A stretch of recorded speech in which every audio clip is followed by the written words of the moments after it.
All right, we should be starting in just a minute or so. There we go.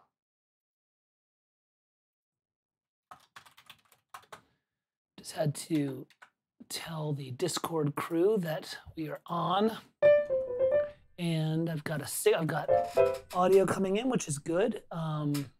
Signal is good. That's good. Just checking my levels, all that good stuff. How's everybody doing?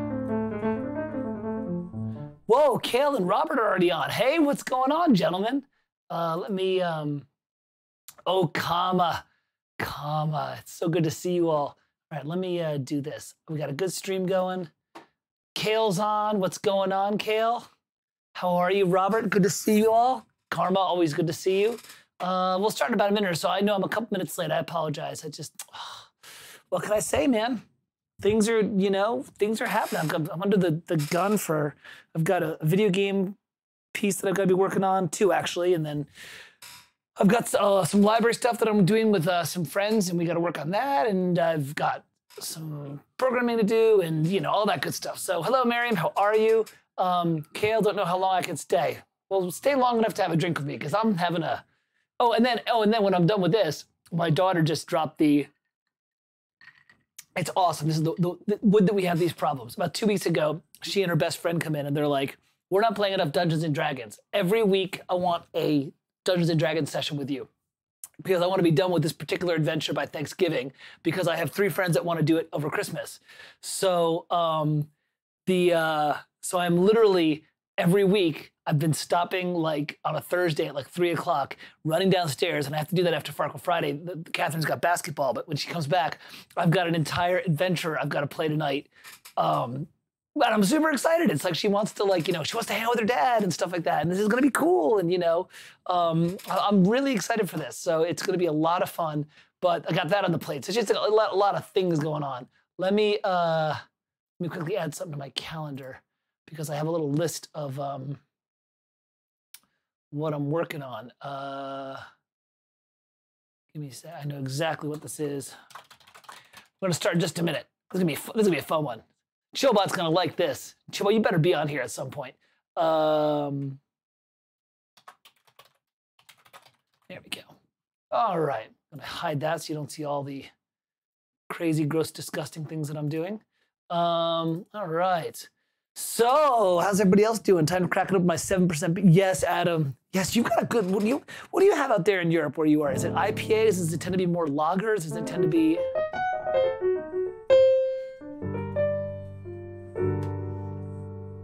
Oh, yeah. We're gonna have a lot of fun today. We're gonna have a lot of fun today. This is gonna be a Chillbot special, because we're gonna talk about his favorite thing to talk about. Somebody better ping J-Dog and be like, you better get in on this action, because we're gonna have a lot of fun. And we'll see how well I do with this. All right, so Adam, what are you drinking right now? 7% beer? And hey, Matt, what's going on? Are you drinking, is it a lager out there? Is it out in Europe? Is it tend to be, you see more lagers where you live? Where we are is, where I live, we have a lot of microbrews. Philadelphia's got, I think, like 60 microbrews within a 2-hour rate. I mean, something really big, like 60 microbrews within like 2 hours. And let me know, by the way, just text if my microphone suddenly starts to die, because I think I've charged all the batteries and I have some other ones charging. But, if it dies, just text me and be like, your mic died, and I can just quickly swap out a battery. I'm always prepared. So, yeah, there's like 60 microbrews, and the big thing here in America is, for a while, it was these very kind of intense hoppy IPAs. This was the thing. It was like these kind of, it wasn't like blended with fruit and stuff like that. It was just really blended with like a bitey kind of like very, and I like it actually. It's actually really good summer beer. I can only have like 1 or 2 because they tend to be like 6% alcohol. But what's coming back now is a lot of people are turning back to the German and kind of Austrian type of brewing, which is a lot cleaner. It's a lot like just more of a brisk beer, which is, pretty good. I might get back to beer. The problem is like I'm really liking this weight right now. I don't want to lose it. You know what I mean? So anyways, that's kind of where we're at with that. All right. It's 3:11. Let's get started. Let's have some fun here. All right, what are we talking about today? Let's talk about something that's near and dear to everybody's heart. You know what? Adam's going to like this too, and I'll tell you why. Because he just worked on this with a Chris Young piece he was working on. We're going to talk about dissonance. Dissonance. Let me quickly boot up a little things we can talk about this. It's going to be a little bit of listening, a little bit of theory, a little bit of what you guys want to talk about. Dissonance. Farkle Friday. Might be the dog. Don't know if that is a dog. Don't care if it's the dog. So, in going with that, in going with the whole idea of dissonance, and the reason I'm saying that, the reason I'm saying dissonance like that is it's a silly little thing, but when I was at Duke for music for graduate school, there was a guy from Greece, and that was, when you were in graduate school, like your big thing was like you try to focus on one thing. So he was like, somebody focused on like, you know, orchestral color. Like, it was really dumb. It was like the whole idea of like, well, you get your PhD because you really specialize in this one little aspect of composition, which I always thought was very dumb. But his big thing was dissonance. He was always about like exploring what it meant to be dissonant, you know? But because he was Greek, he had that like super cool accent. So he'd always be like in our composer forum and be like, you know, I have this piece for like oboe and clarinet that I want you to explore the dissonance, you know, the dissonance. Which is, so whenever I hear somebody talk about dissonant, I'm always thinking of that guy. Was it Gustavo, whatever his name was? And dissonance.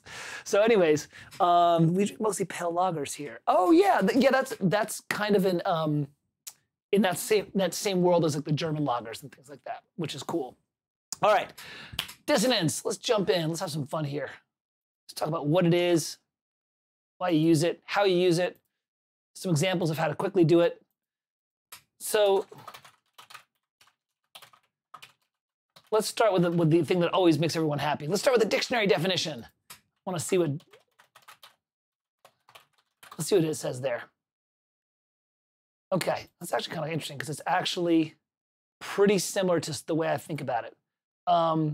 So the definition of dissonance in the dictionary is a lack of harmony among musical notes, an unusual degree of dissonance for such choral styles, a tension or a clash resulting from the combination of two disharmonious or unsuitable elements, dissonance between campaign rhetoric and personal behavior. Okay, we're going to do the musical definition.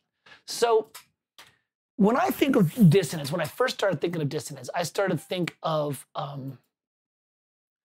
chords that I couldn't, like structures that I couldn't understand. So if I was like listening to jazz and I'd hear, like, everyone can see, yeah, everyone can hear that. If I was listening to like a jazz piece that was like, you know, kind of like something like this, right? That kind of, you know, I was like, that's dissonant because I don't really understand what it is, right? And that was appeared for a while, and then you get these kind of things. This is dissonant because I don't really understand what it is. Which is, you know, the Rite of Spring thing. And then, you know, I started kind of like playing around a little bit with, you know, different structures as a sort of equal interval system, and I started playing around with learning more jazz and getting more deeply into like some richer jazz and stuff like that. And then I kind of came up with this way that I think about dissonance that I think is kind of cool, because I think there's a couple of different ways to think about dissonance. And it really ties into the overtone series, which, if you have not like researched the overtone series, I highly recommend you do it, because, you know, the overtone series basically helps your orchestration. It helps you understand how to voice your chords. It helps you understand when to put your higher order tensions, your 9ths and your 11ths in.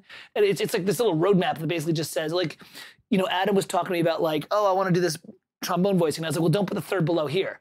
And it's because of the overtone series. I'm like, and I did that, and 9 out of 10 jazz arrangers will be like, yeah, you know, yeah, I wouldn't put it down there. And they'll have all these reasons for it. I learned it from this book, and I learned it from this, but it all ties back to the overtone series. How to get sexy dissonance. We're gonna work on sexy dissonance today. It's gonna be a lot of fun. We're gonna actually revisit an earlier Farkle Friday where I was also drinking heavily. So the reason it ties in the overtone series is this.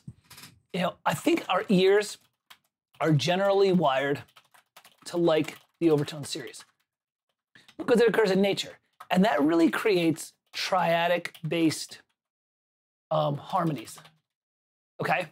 Because the overtone series literally is, if you play this C, the next overtone is in, you know, is like, well, the C down here, the next overtone is an octave above, the next overtone is a 5th, then a 4th, then a 3rd, then a 2nd, then a minor 3rd, then a major 3rd, then a minor 3rd, then a tweaked minor 3rd, and, you know, you start to get, so when you do the overtone series and you literally are, the reason the overtone series, we're not gonna turn to an overtone thing, because I wanted to get to dissonance, but the upper partials, which are the sympathetic resonances of whatever string you pluck or drum you hit or whatever, are, you know, ratios of the fundamentals, 7 to 6, 6 to 5, and stuff like that. And it results in a series of notes which pretty much give you a Lydian scale. It's like,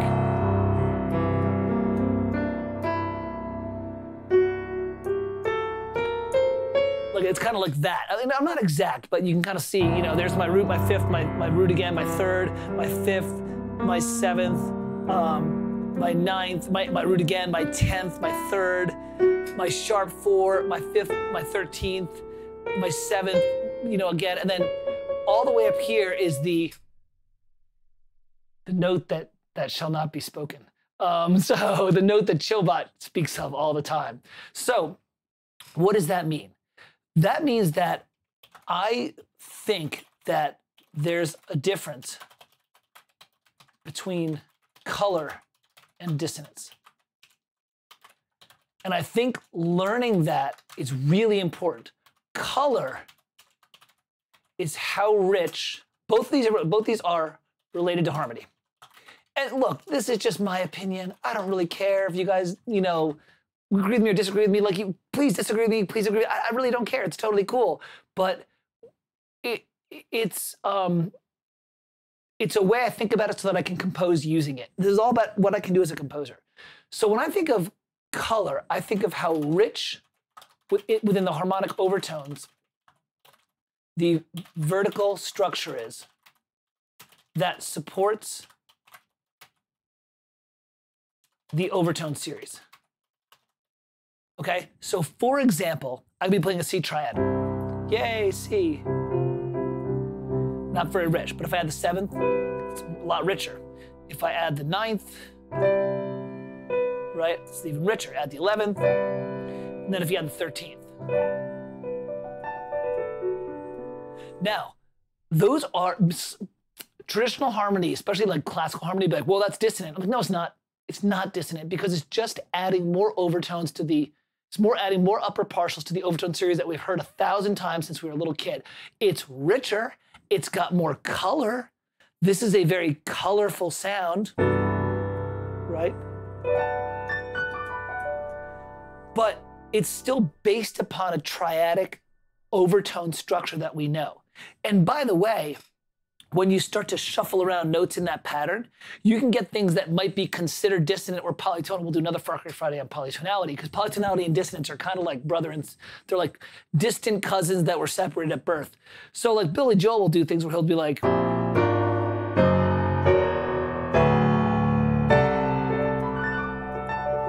and you know, in EIS, what that is that's a what in EIS is actually an 11th structure that is moving through different root positions or root tone motions. But if you listen, that, you know, it doesn't sound to our ears dissonant. It sounds colorful and rich. And the reason why is I'm playing a C down here, but up here I'm playing the 9th, the sharp 11th, and the 13th, which are part of the overtone series.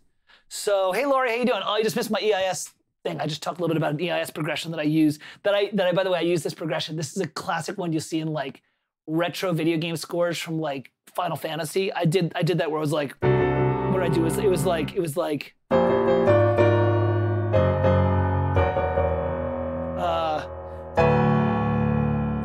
that. It was just like, it's your classic, like, I've won a fight kind of thing. It's super cool. Anyways, so if you look, this C that I'm playing and this D and this F sharp and this A are the 9th, the sharp 11, and the 13. So it's still in the overtone series, which is why it kind of works. Conversely, I think dissonance is when you use vertical and horizontal techniques to destroy or blur the overtone series. So now let's do this. Ready? Here's that cool chord. It's a C with a D triad over it, right? Which still supports the overtone series because you got the 9th, the 11th, and the 13th.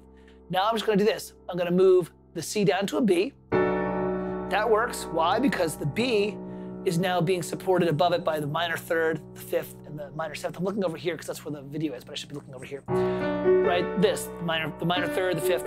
But now I'm gonna move this C up to a C sharp. Okay, so that is dissonant. And not just because there's a minor ninth chillbot. E2 comes out of my ears. Yeah, E2, here, I'll play this for you just one more time so you can hear it. This is a thing that I did for a video game. That's what it was. That's a great thing. Now, D triad with a C under it, color. D triad with a C sharp under it, dissonant. Because the C sharp is the lowest note and it's giving you a bunch of overtones. And those Ds and the F sharps and the As are really not in those overtones. So that's the difference, is when you are using vertical and horizontal techniques to destroy or blur the overtone series, all right? And once you start thinking about that, it becomes real easy to do some real cheap tricks to make some good dissonance. And we'll walk through some of these, actually. So, by the way, everyone, here's to a good Farkle Friday. Wish me luck, man. I got to do DMing stuff in about 2 hours or so, about 3 hours. Let's get really hammered so I'm like drunk in front of my daughter and her friends. Like, that'd be great. All right. So I'm just playing around, just kind of categorizing some stuff. There are, when I looked at my calendar and I started writing stuff, there's a couple of different things I want to talk about with dissonance. Dissonance. So much fun with the dissonance. All right, let me stop here and see if there's any questions or comments about this. Also, start thinking of cues if you're like, oh, Mike, I really want to like, Farkle, I really want to like look at this cue from this film. I'm like, yeah, let's look at it. You know, it's totally cool. Whatever you want. You already can see some of them right here. But I want to, whoa, I want to hide these because I want to like surprise you. Because that'd be kind of cool. All right. And Karma, you'll be happy because we're going with your boy, Das Horner.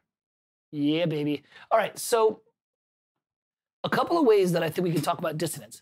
There's, first, there's harmonic dissonance. Oh, and why would you want to use dissonance? Okay, well, why use it? Okay, well, because in sci-fi and adventure and horror and tension, anytime you are, you know, working with disrupting the way our ears like to hear harmonies, that's an emotion. You know, that's an emotion, right? Herman Goldsmith. I think I have some of that. I actually don't have that much Goldsmith. But, oh, you know what? I do. I just didn't quickly read. We'll have to listen together and kind of figure it out. So, for example, let me grab one of my patches. So, anytime you're disrupting the harmonic expectation, and we expect harmonies to be based upon thirds. So technically this is technically dissonant because these are stacked fourths. And these stacked fourths are basically not really appearing very commonly in the overtone series. And then we get into mild and biting dissonances. All right, so let me see here. Let me get like talk about here. Let me get my woodwinds. Let me grab my. You know, I fell back in love with the Holly woodwinds, the ones from Cinesamples. They're actually really good. So like, yeah, these kind of things.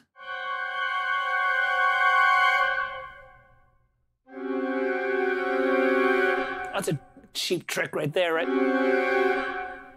That's, you know. These are octaves, sorry. But that's a cheap trick, but you know, that's a really useful dissonance to use that just kind of disrupts. And the reason it disrupts is because I'm playing two tritones that are a minor second apart. And you've heard that 1,000 times.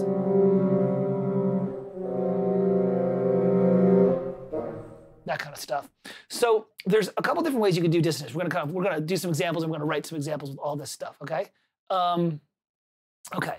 Let me do the pop out here. So the first one is harmonic dissonance, and that's where you're actually creating vertical stacks. And the vertical stacks can be long sustains, or they can be like, you know, that kind of,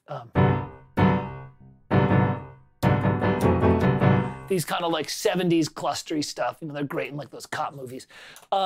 There's contrapuntal dissonance, where you've got these lines and the lines aren't playing nice with each other. They're not even thinking about building triads. They're just like playing their thing and they're grinding against each other. And that's kind of fun too.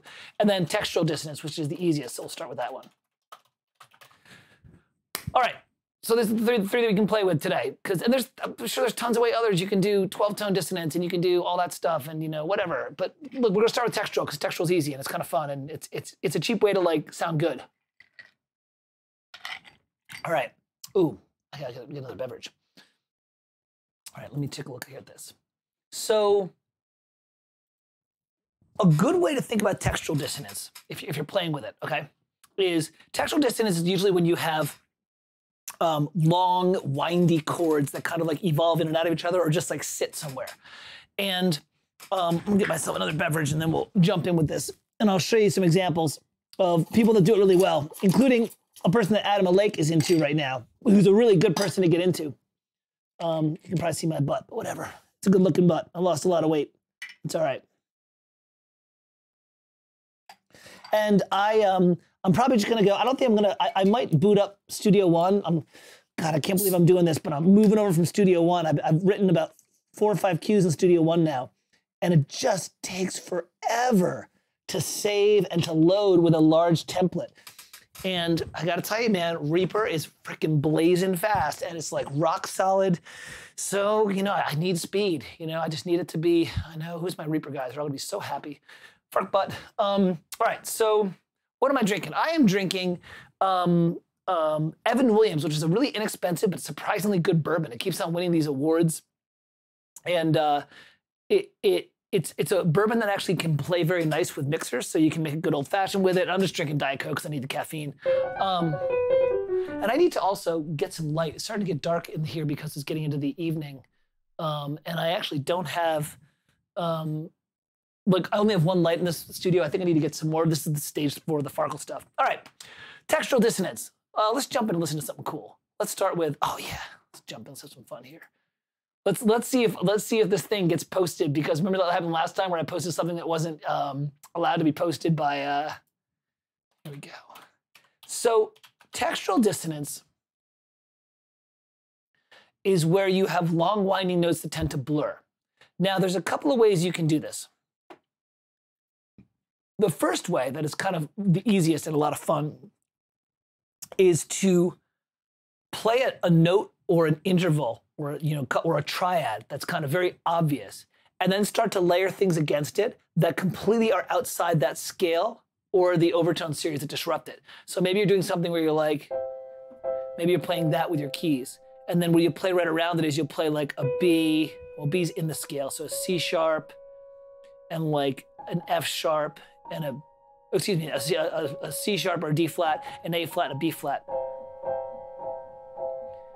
All I did was I just picked 3 tones that weren't in the scale of C, really. Like I tried to find as far out as I could, or like alterations, you know? So then you start to get this. And then, you know, look, you play it as a stack. You play it as a,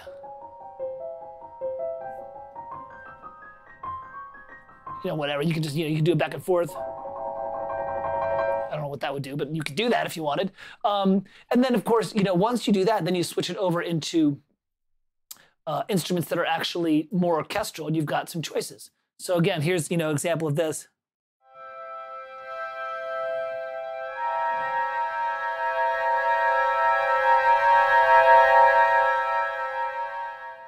Now you combine that with something like flutter tongues or tremolos, and you've got these little gestures, you know? And then of course you can take that gesture and you can just move it, you can just modulate it, you know, like. And if I, you know, let's say I moved this C chord to an E flat chord. Well, then I just have to modulate the dissonant notes so that they're in the same relative position. So let me just do that real fast. And then it does this. Give me a sec. I gotta figure this out. It's like the 6 and 7. Okay, so it does this.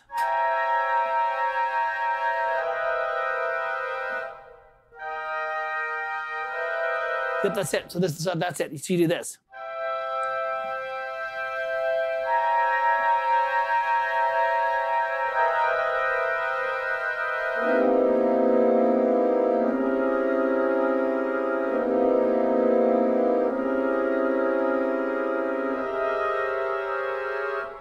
Okay, is that the greatest thing ever? No, but you know what, man?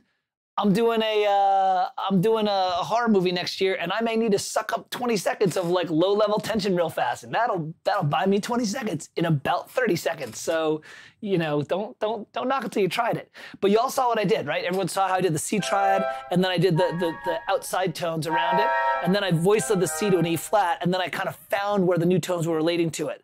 You know, and again, Laura, as you know, at EIS, like all you have to do is just, you know, you can write that out and it kind of like just writes itself really quickly. So that's kind of cool. And, you know, and again, just a couple ways. I just did it with some winds. You know, it sounds great with some, let me see if I have my tremolo strings mapped yet. Was I smart enough to do that? Yes, I did my symphonic strings, my Symphobia strings. So same thing, right? We'll do it in the Symphobia.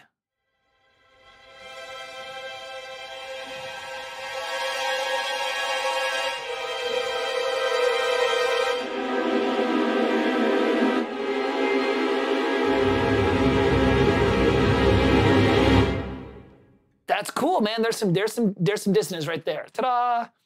Y'all try. Everybody better be trying on your keyboard right now.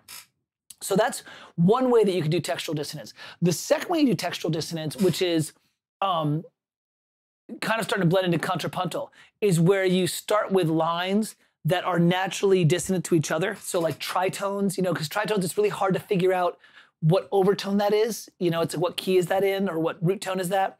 Minor ninths, that's really hard. And then what you start to do is you start to have those lines kind of phase in and out. So that's more like if you ever have LA scoring strings, there's an LA torque patch that you can do that. You can tell it to go up and down so the string is going like, and you get this kind of like, you know, kind of.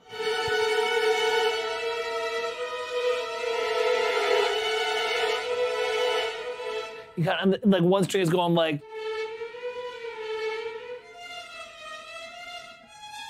And you get that kind of like. That's that kind of weird thing, you know what I mean? That's another way you can do textual dissonance. In that case, once again, you're picking intervals that generally are not found in the overtone series, or certainly are not very resonant, strong ones. You're avoiding fifths, you're avoiding thirds, you're avoiding even fourths. You're going for tritones and seconds and sevenths, because those are like the ones that are really high up on the overtone series, and they really are disruptive to when we're, you know, if you hear this, what the hell, you know, what chord, if I play this, you're like, oh, I get it. This is a freaking minor triad. If I play this, you're like, that's a minor triad with some color. If I play this, what the hell is that, right? It's like, I don't know, because why? Because look at the notes I'm playing. I'm playing an F, a B, which is a tritone, and a B flat or a sharp, which is a seventh.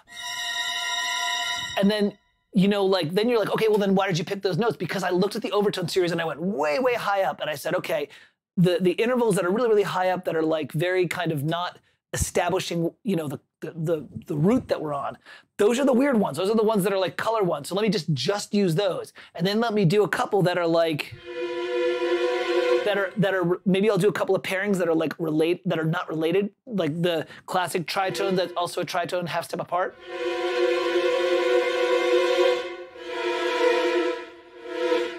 Right, why are you doing that? Well, because I'm taking two tritones, which are very, very far away, high up on the overtone series. So, and then of course you do that with the sevenths. You do this with the sevenths, and you get this kind of cool thing.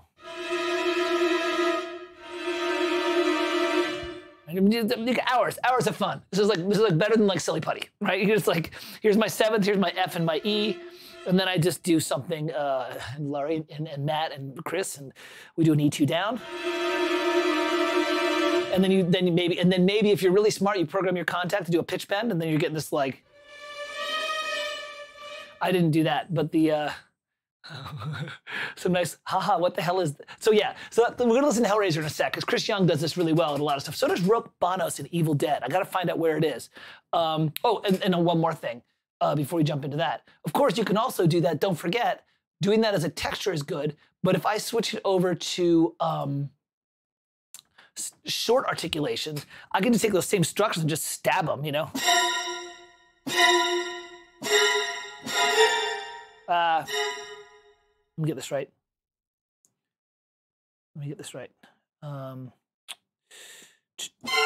Yeah.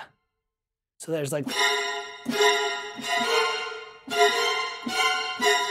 Right, that's a pretty aggressive gesture right there, right? Which that was the same thing. There's my tritone, my F and my E. There's my 7th, my E, and my G sharp. And I grabbed another a G. I grabbed I had a B flat up here. I had a B down here. I had an F there, and then I grabbed a G sharp down here. And the reason why is because I wanted because I wanted something that was really outside the key and stuff like that. So let's listen to Hellraiser, but first let's see if there's any questions or thoughts. Rob, some nice wobblies like that in LCO. Oh, I'm sure there are, yeah. You can also program it. It's really not hard. You can set, you can do in Contact, you can take, like, let's say you take a violin patch, and I haven't done this yet, but I might do it because it's freaking easy.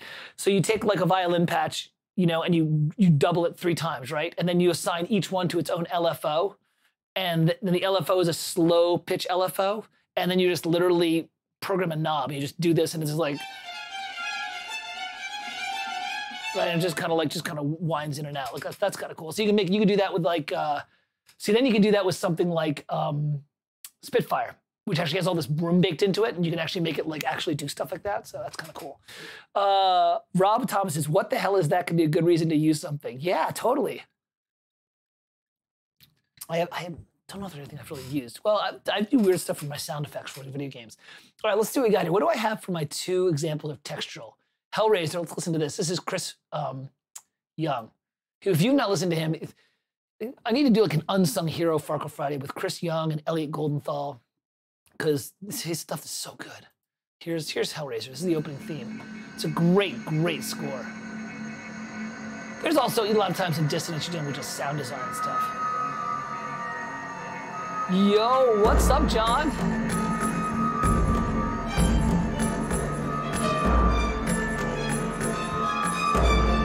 Oh, by the way, you know what that opening lick is? I was gonna go into contrapuntal dissonance and it's kind of already did it. Look what that is.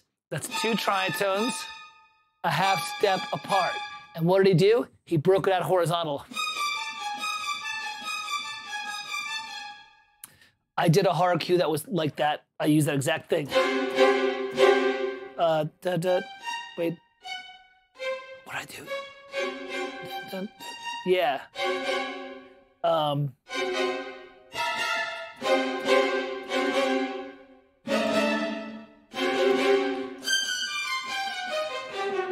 Sorry, no. I used all that stuff, that same thing. That same thing you can do. You can do that with, Adam says you can do that Benny thing with Spitfire. Yeah, they probably did exactly that. They probably put an LFO in there. I mean, this is not hard to do. They probably put an LFO in there and they set it to some command and they did something and, you know, it's not hard. If you get into Contact, it's pretty freaking powerful. So anyways, here's an example. That classic structure, 2 tritones that are a half step apart. And there's your ostinato. You heard that also in 70s TV. That also was in 70s TV all over the place, where it was like, you know,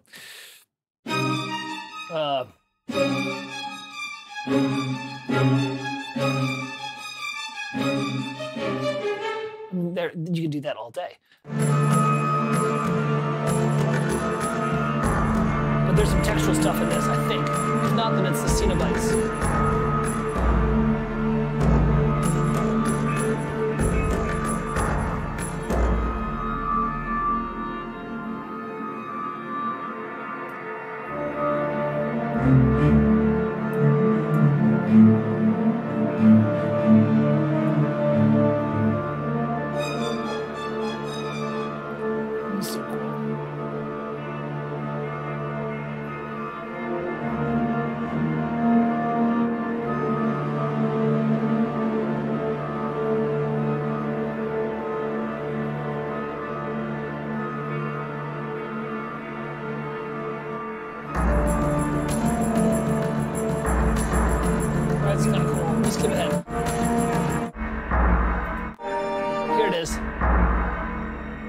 So listen to here with the he's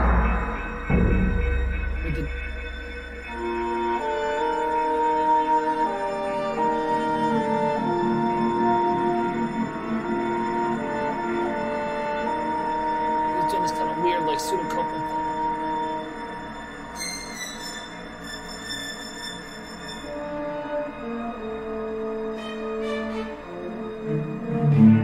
God, he's getting a lot of value out of those 3 notes.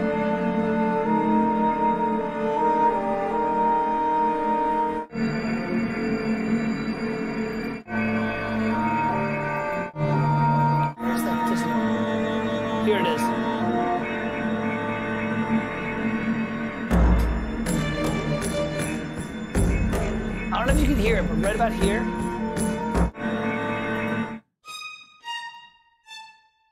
he's got this high note here.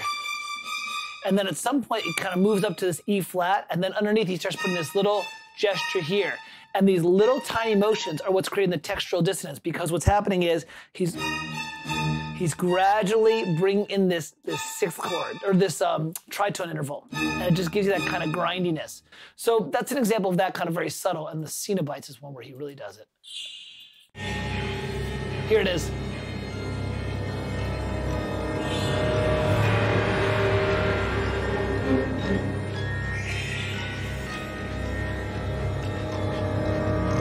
All these little swellings in and out.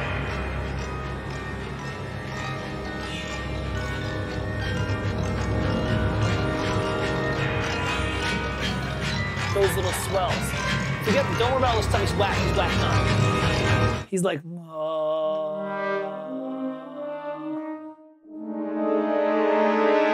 he's doing this kind of stuff.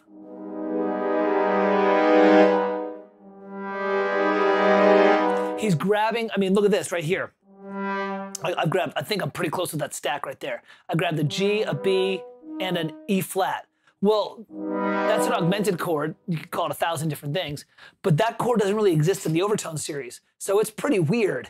And then he adds another note, the G sharp, which technically gives you a G sharp minor structure. But the fact that he's put the G under it makes it pretty grindy.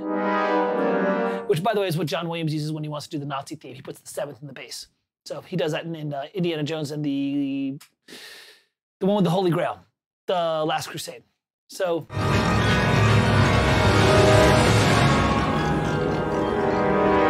yeah, he's doing something like that.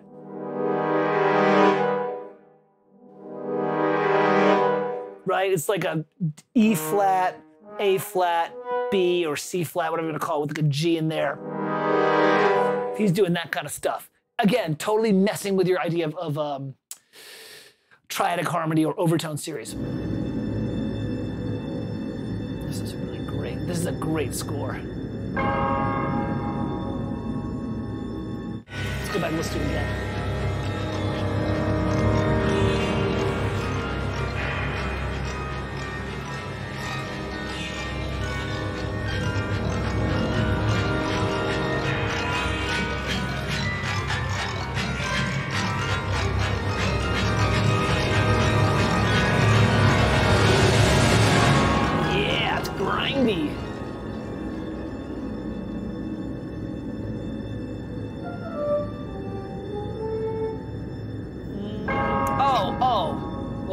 And then in addition to having this down here, let's say it was this stack. Let's say it was E flat, G, and G sharp, and B. He puts a minor ninth above it, minor ninth J-Dog, in the string. So he's got this grindy down here, and then in a different family of instruments, so you get this kind of like, right? It's like the gnarlier the better. But again, what's the logic behind it? Trying to avoid and try to create as much disruption of the idea of the overtone series as possible. So that's pretty cool. That's 2 octaves up, that whole thing there.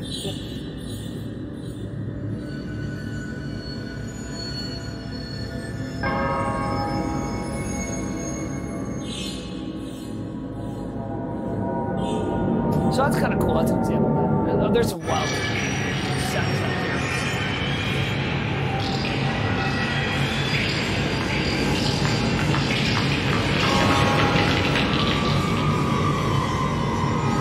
There's your like glisses and stuff like that. And look, I mean, at some point,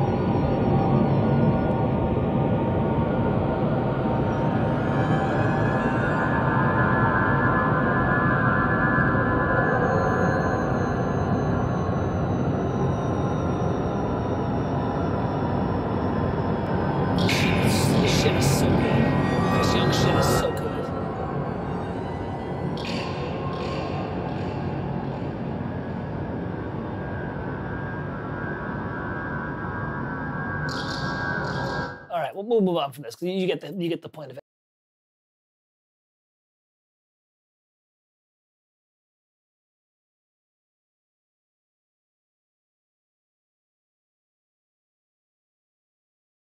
My live mic is off. Sorry. I was saying, oh my God, he's so good.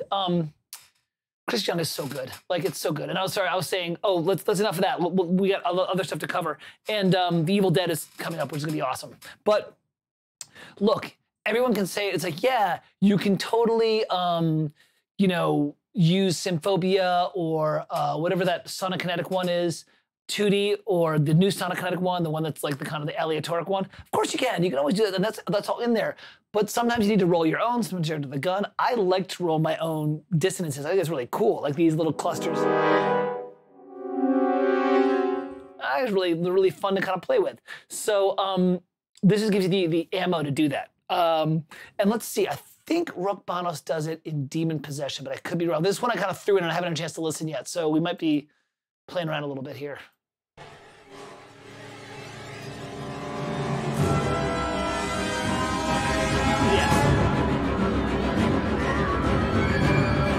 Oh, this is good. It's good time with action dissonance, which we'll do next.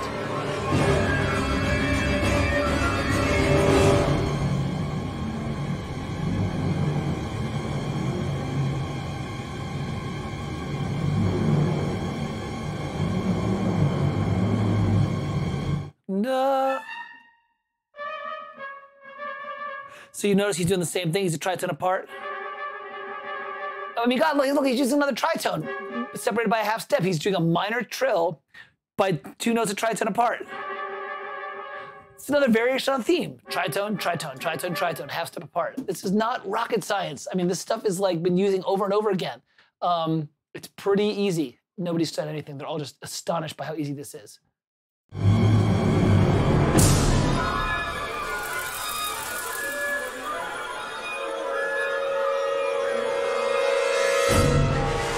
There's just we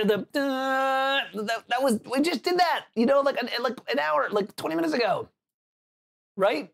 These are just gestures. Now we'll get into the next thing, which is going to be really cool. But you know, where's my sustain? Here we go. Boom.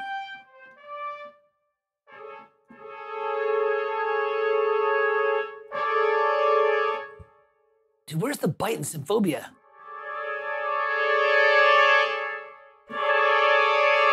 This kind of stuff. There's a cluster I'm doing right there. That's just 3 notes of chromatic apart. You know, B, C, D, or B, C, D flat, excuse me. Just that gesture. You know, these are quick and dirty gestures. That's your ammo towards getting, yeah, dude, Evil Dead. This remake was a great movie, and Rukbanos is the shit. Like, his shit is so good. I don't know who he is or where he came from, but I'm like all in. He did something else that I really loved too. Might have been The Man Who Killed Don Quixote. I can't remember, but this one was like, because, you know, the reboot of The Evil Dead, I grew up listening to the whole Joseph LoDuca score, and I was like, oh man, you know, whatever, you can't, you know. And then someone was like, you gotta listen to the score, man. This guy like gets back to the roots. It's all like strings, and it's like kind of pseudo Herman, but it's like also Jerry Goldsmith. And I was like, well, he just listed 2 of my favorite dudes, so let's get in on that. And I was like, hot damn, this guy's good, like really good, like geez. Just really, it's like Alexander Desplat could do this kind of stuff too. Like really control this. Like he does it in Godzilla. There's a lot of this kind of stuff in Godzilla. And that's all over the place. Yeah. And by the way, let's also, for you people who are like, you're that little like that kind of stuff. Like go listen. You better get your Stravinsky under your belt, because Stravinsky is like the father of a lot of this stuff. Like a lot of this kind of like really wild, chunky stuff shows up in, you know, Rite of Spring. It shows up in The Firebird. It somewhat shows up in Petrushka. Like, you know, I'm pretty sure there's stuff, like I know his late stuff. Man, oh, you know, remind me, everyone remind me, I'm gonna type this in. You gotta remind me, we're gonna play his Requiem Canticles before we leave. Because I just showed that to one of my students last week. Like, Requiem Canticles is so bitchin'. It's so good. Like, so yeah, you want to get into this, you pick up your Stravinsky. Like everyone's like, oh, Mussorgsky, Night on Bald Mountain. I'm like, no, man, you grab some Stravinsky, and you get into like the deep part of Stravinsky where he's like just all over the place. He's doing crazy, crazy shit. Well, Rob, you got to study Requiem Canticles because it's crazy. Remind me in like an hour to play Requiem Canticles. It's really, really good. All right. So this is all, and of course the choir. You can do the choir doing that stuff, little clusters and stuff. And hot trick. You want the choir to sound. Okay, ready? Let me grab like a crappy choir library because they're all crappy. Sorry, I have like 5 of them that all suck. But I'm a little biased. I work with a live choir, so like, all right. So check it out. I'm gonna grab. I just need an ensemble vowel sustains, right? So if you're working with a real choir, you can't expect them unless they're freaking really good to jump into a dissonant structure. They like that. You give them like this structure. You give them like a D, and like hold on a second, I gotta map the thing to the fade. Swell. There we go. All right, if you give them this structure, if you give them like a G and a D flat and then like an F sharp and a B flat, that kind of thing, right? You know, which would sound great. And you tell them to come in like that, like, you know, tenors you're on like the G, and like, you know, low altos you're on the D flat, and soprano 2s you're on the G flat, and like soprano 1s, and you ask them to do this, you'll be fucked. Like there's no way they can grab that. So what you do is you start them on some tonal stuff, and then they all start it, and then some of them bleed off. So you peel off. So you start like this. You do something like this. You start an octave G, and then what happens is some of them peel off, and then some of them peel off, and then some of them, you know, peel. So they're all in that high G, and then some of them go down to the F sharp, because you can kind of relate. You can be like, oh, I just need to go down there. And then another chunk goes up to an A flat. And then of that A flat, another chunk goes to a B flat, and then maybe they like drop off. And then you build this kind of thing.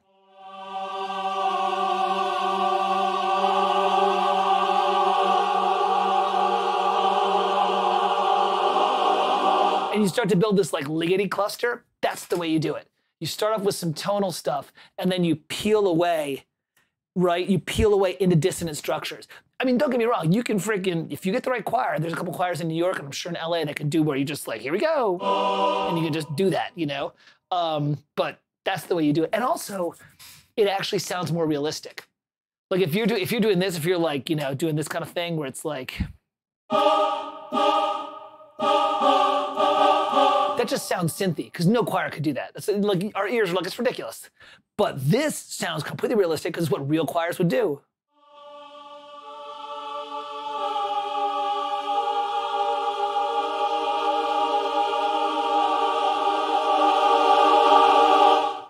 Right? Now you just have to overcome the fact that choir sample libraries suck. So it's a Farkle rant. Everything sucks. Live is where it's at. But that's how you can fake it that way. All right, we've now beaten up the textual thing enough. Any comments or questions on this stuff before we move into the thing I want to move into, because the Evil Dead touches on that, which is the harmonic dissonance, or what I'm calling action dissonance. The Matrix score is full of this kind of stuff, especially in the revealing the human farm scene. Dissonance clusters are so powerfully disturbing the voice. You're absolutely right, Adam. And in the scene where Neo wakes up in the I think it's a Morpheus moment, 95 and 96, where he basically is showing them the energy farms, right? Where all the little, you know, let me see here if this cue. It's a great score, by the way. It's an absolutely fantastic score. Totally different. Shake, borrow, switch.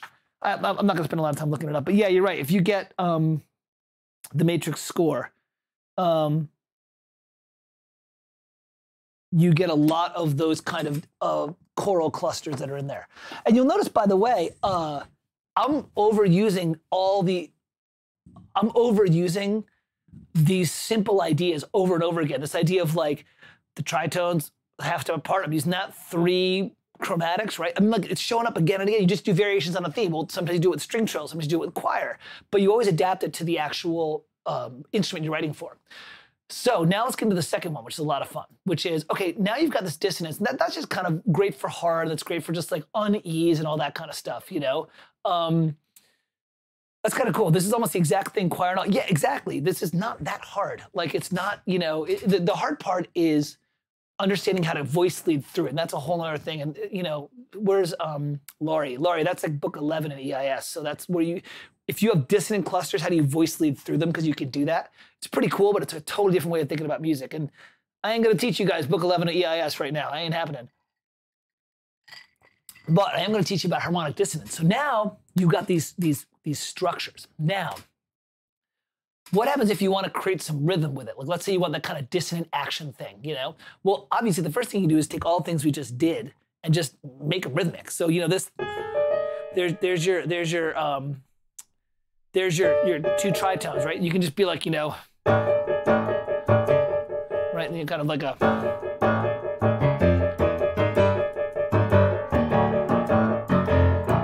you know, that kind of thing, right? You're just going ch-ch-ch-ch. You know, that's a Bernard Herrmann thing that he would do, you know, that kind of like, right? He does that in Vertigo, right? Where you basically take a vertical structure and you break it out in some sort of figuration. And if you look, this is the Vertigo lick that he does. So he does a minor major 7th chord, which is weird because it doesn't follow the overtone series, because it puts the minor 3rd below the 7th, which is not something you ordinarily would do. You'd usually have the minor 3rd as a sharp 9. And not only that, but if you look at the opening gesture, it's a 7th, then there's a 3rd and a 6th, and then there's a minor 2nd. So he's grabbed two intervals that are not really fulfilling the overtone series. So Rob, there you go. And then actually, you know, let's listen to Vertigo, because it's a North by Northwest or Vertigo that he does this. It's one of those two. Vertigo. I'm pretty sure it's Vertigo. If Vertigo's not on here, yeah, there it is. So listen to this. This is great. And so he does a couple things. He does oh yeah. Then he does it in tremolo strings. So it's like he does, and then underneath it he does the brass on the D. So it's below the E flat, which we're going to talk about with John Williams in a sec. But this is a great example of like harmonic dissonance, where he's actually instead of just having it be textual, he's actually creating some element of rhythm to it. Probably should call it rhythmic dissonance. I don't know why I called it harmonic. Well, because the TIE Fighter scene I'm going to talk about does this. Oh, and there's vibes. It's so grindy. Da-da. And technically that D is a resolution to the C, but like, man.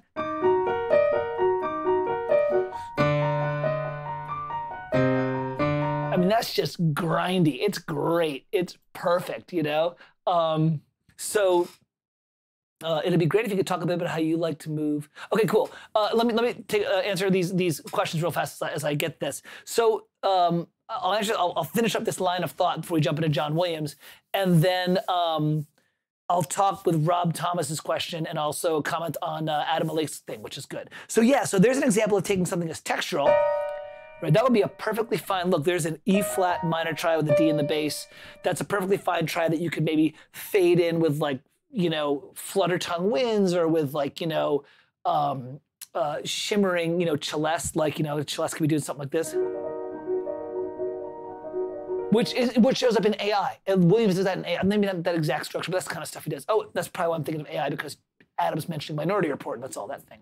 But in this case, you can take that vertical structure and you can break it out into arpeggios. And when you do, that's cool by itself, but it's still color. It's not dissonance yet. What you then want to do is, once again, start dealing with intervals where you're not really hinting at real perfect fifths, thirds, you know, even Lydian. Well, Lydian not so much. It depends. Perfect fifths, thirds, octaves. These really are resonant and giving you a sense of a root. So you avoid them. Sevenths, seconds. I mean, yeah, in the middle there's thirds and sixths, and it's like, well, those are constant. Yeah, but you know, you gotta, at some point you gotta write the music. So you pick a couple things that kind of make it more dissonant. And remember, dissonant is like a dial. It's like a threshold. You can be more or less dissonant. This is perfectly constant. That's more color, because it actually fits the Mixolydian scale. That's more color. That's still more color. Now we're starting to get dissonant. Now we're really starting to get dissonant, right? Now we're really getting dissonant. So it's all threshold. So in this case, what he's doing is he's taking a somewhat colory structure and doing a horizontal arpeggiation to create dissonance. And he's just attuned to basically what intervals make the most dissonance. Rob says, hey, Farkle, it'd be great if you could talk a bit about how you like to move between dissonant and consonant, more conventional harmonic movements. Cool. Yes. And then Adam says, also John Williams' Minority Report. Yes. John Williams does that in Minority Report a lot because it's all about what is reality and everything is all disjointed and stuff. As a matter of fact, let's talk about John Williams. So John Williams does a lot of stuff because John Williams is great. And he does a lot of this textual stuff. But he also does this kind of stuff where it feels like it's grounded, but it also has this grit to it. And I'm calling it harmonic dissonance. And here's what I mean. What I mean is he'll play something and you hear this, you hear something like this. And I actually did this in the Farkle Friday with Wine and Williams, which you should go check out. Because he does something, he'll do something like this where he'll be like, this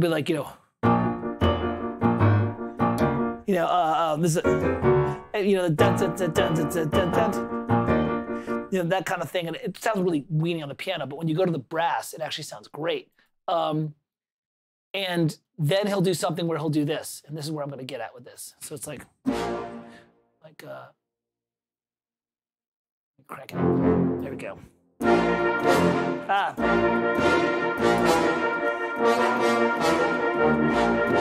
That kind of thing. Or what I love he does is he'll do this. He'll do something where he's playing these triads up here. Right? But then with his left hand, he'll do something like this. All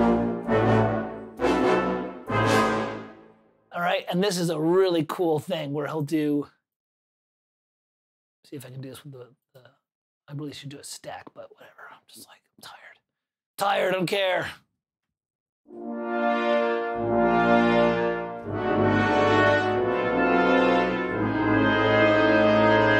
So he'll do that. It'll be like he'll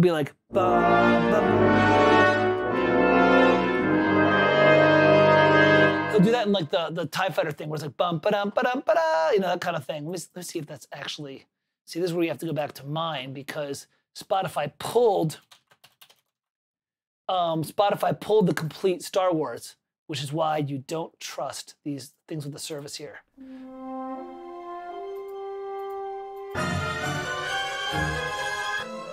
Oh, that's when they're climbing in.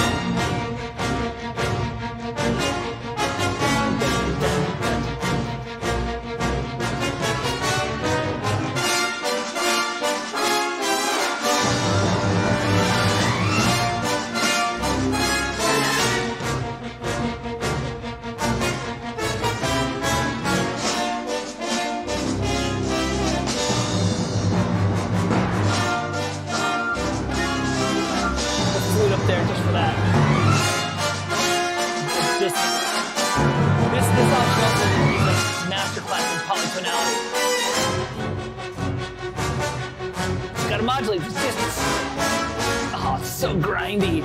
But this is a whole different feel. This isn't hard music. This is like chaotic battle music. So how does Williams do this? How can we milk this? So this is, I'm not saying I know what Williams is doing. I'm saying when I analyze this stuff, and Brad and I have talked about this, what I pull away and the way I do it is, again, let's go back to the idea of dissonance. We're trying to disrupt the idea of the overtone series. Well, what Williams will do, and it's really cool, and I stumbled across this like 10 years ago when I was doing a Q at NYU, and then I kind of never knew what I was doing. I just knew I could get this, and then EIS helped me kind of codify it. What Williams will do is he'll voice lead a structure that is, and I'm saying it's polytonal, and it kind of is, but it's a little bit different. But he stays very rock solid with some sort of triadic structure here. So it's like, I'm gonna crank this. So he'll do like just triads up here, right? Right now there's a whole separate thing where he's not staying in a key. He's just voice leading between gestures. I think Miriam was asking about that. She's like, somebody was like, what key are you in? I'm like, you're not in a key. You're just voice leading between triads. like that's just he's disrupting the sense of a key area, you know, and that's. But if you look, it's like B flat, C. We're doing one that I like, F, A flat. That's pretty easy. But under that, he will pick bass notes that are not only not in the scale, but are dissonant bass notes against it. So he'll pick notes that, go figure, he'll look for tritones, major sevenths, minor ninths, because I'm getting minor ninths chillbot, I'm telling you that. And then there becomes a sense of taste as to how much is too much, you know, like, but what he might do is he might do this. He might do, here, I'll go to my piano for this. You can hear it and you can kind of see it. What he might do is he might start, and this is like a little one that I kind of invented just through this theory of it.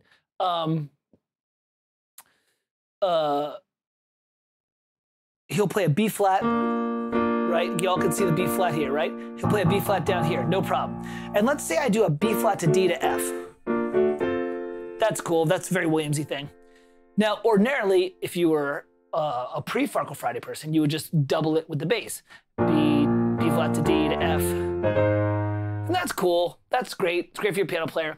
But if you're post-Farkle Friday, and you start to think about this thing, you think, all right, well, I'll start here. Now, okay, what could I play in the left hand that creates dissonance, meaning it disrupts the overtone series in the sense of triadic harmony? Well, what's very far away from a D major? Well, a tritone is pretty far away. So is a major seventh, so is a minor ninth. Okay, so you can do this. That's starting to sound like John Williams. I made sure that my bass note was a minor ninth underneath the D. That's kind of, that's got a very strong it's a 5-1. That's got a John Williams feel. Now it's a tritone. Okay, cool. Write that down. All right, now what I did here was because I've done this 1,000 times, I'm like, well, I just know that I'm just gonna do another tritone, because that was kind of cool. And then I went to this A flat, so you know that, so again, B flat, D in the right hand, tritone in the left hand, F in the right hand, tritone in the right hand, again, going for the dissonance. Then I hit the A flat. Compositionally, I'm like, I don't want to do another tritone, I did it twice. So let's see what I could do. I could do a seventh away from the A flat. Cool, I could do a ninth away from the A flat, right? A minor ninth or a major seventh. So then you pick, because at some point as a composer, you gotta freaking make a decision of taste. At some point you gotta say, I'm just gonna go with this because I like it. So then you go B flat. Ta-da, there. I've just done my like John Williams. Now you go back to my Wine and Williams and you see what John Williams does, for example. He's doing a B flat triad, da, da, da, da, da, da, da, and his left hand is not doing B flat to F, which is he's doing a tritone. Very Danny, but it doesn't sound like Danny Elfman. It doesn't sound like Danny Elfman, like you know, that kind of Danny Elfman kind of thing. In this case, it really sounds like this kind of chunky, beefy action music. And that's one way that you can do that, what John Williams will do is have, not always, but he will put in that kind of action music, he will put the brass in very obvious triadic structures, maybe sometimes seventh structures. And then his left hand will be something that is really outside and very unrelated to that key area. And he's not, the way I interpret it was, he's not looking for a distant key. He's looking for an interval under it that is very dissonant to the root tone, meaning it disrupts the feeling of the triad. An A flat under a D is very disruptive. It does not feel like a key. It feels very dissonant. Actually, later on, it feels polytonal, so, which is another thing. So this, by the way, is one of the great keys. This is in the Battle of Yavin. Yeah, there's a moment, I think, when Gordie Howe mines this. Or is it John Powell who mines this? This shows up either in Battlefront, the video game, or it shows up in Solo. And when it happens, you're like, oh, yeah, it's go time. Like it's about to get Star Wars real, right? You know? Let me see if I can actually.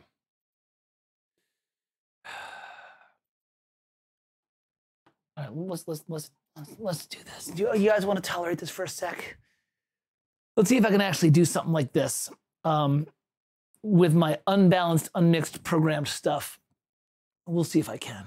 I should be able to because I don't need scripted legato for this yet. I'm just doing marcato stuff. Get a peek into things to come.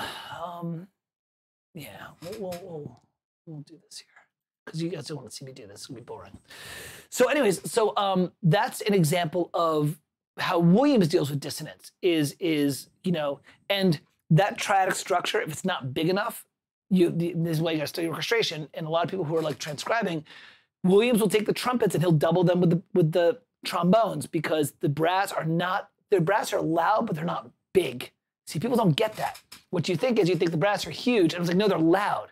Huge is like 5 taiko drums, where it's just sucking up an immense amount of frequency space. Brass actually don't suck up that much frequency space, but they're really loud, like cutting loud. But if you think about a trumpet, you go and stand 20 feet away from a trumpet and tell them to fortissimo like an Aaron Copland, like the Third Symphony, and you're like, whoa, that's freaking loud. But your insides aren't rumbling because there's no low frequencies. So, that's not working. So what you have to do, and this is why you have to study orchestration, is you have to double things to take up those lower octaves. And if you've been raised on, this is Farkle rant, if you've been raised on electronic music, where you can have a synth that is like freaking this stacked, resonant structure, well, then you don't think about those kind of things. But if you're dealing with acoustic instruments, you better learn how to freaking double because you need to cover those frequencies if you want to get big. Think about that. Well, I pour another beverage. You think about that thing right there. And then maybe I'll talk about how I get in and out of stuff like this. Well, actually, Rob, you were asking, how do I get in and out of dissonant structures? That was the way that I've done it on my action cues, which is I start very tonal, right? Where I'm really obviously nailing a key center. And then what I do is I start moving around in my right hand into just different, relationships. Yeah, I just move up a third, up a fourth, whatever. But my left hand, I make sure that when I decide to get dissonant, I start avoiding all of those tonal moments and I start slamming like, notes a tritone apart or notes a minor ninth apart, So Rob, that's the way I do it in action music, if that makes any sense. Now, that also ties in with polytonality, which is a whole other thing. But do you see how I was able to fake that pretty well? Let's I'll do my stack that I did. And no, you can't see. I've got to hide some things from you. These are my custom patches. I don't know why I'm hiding them, but I'm freaking hiding them. I don't know why. Because I am. I'll decide that once I show them, you can't unshow them. So that's that. So there. Let's go. Quiet, J-Dog. I'm giving you pearls here. Tell Chill about we're about to do minor ninths, because fucking why not? Because that actually leads in. And then maybe we'll do some contrapuntal stuff. Yeah, I was still very, Back to the Future, baby.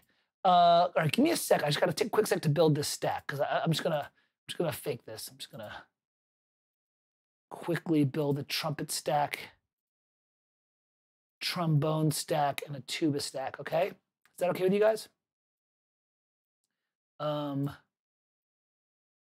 It's going to be a little bit loud, but I don't really care. And you might say, wow, these are a little bit quiet. Well, yeah, because I'm actually trying to make them sound like a real orchestra where they actually are far away.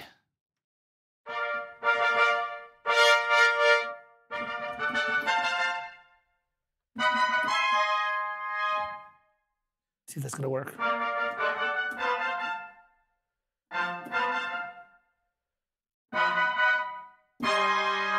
That'll work. Okie dokie. We'll do that. So what I'm going to do right now is I'm going to do trombones, and we'll do this. And you know what? Why not? I'll just stack the crap out of my trombones. Yeah, the secret patches. These are all libraries you can or could buy, could have bought. They're just no longer in. But what I've done is I've opened them all and I've customized the shit out of them, because I don't like to let someone else tell me how to play my libraries. Karma. You tell Christian and what's his face? Andy Blaney. I'll do no such thing. I'll play my libraries the way I want to play them. All right. All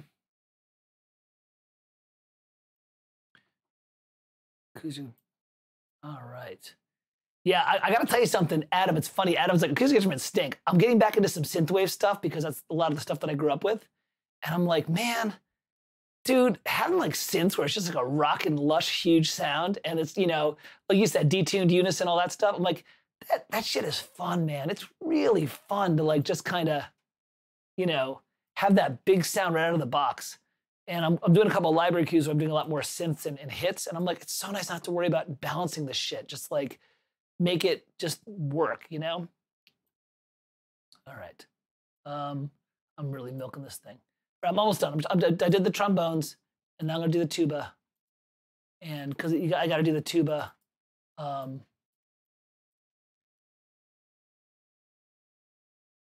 Simply Farkle Friday. Or let me write some cues first. That was funny. Somebody said something like, "What you know?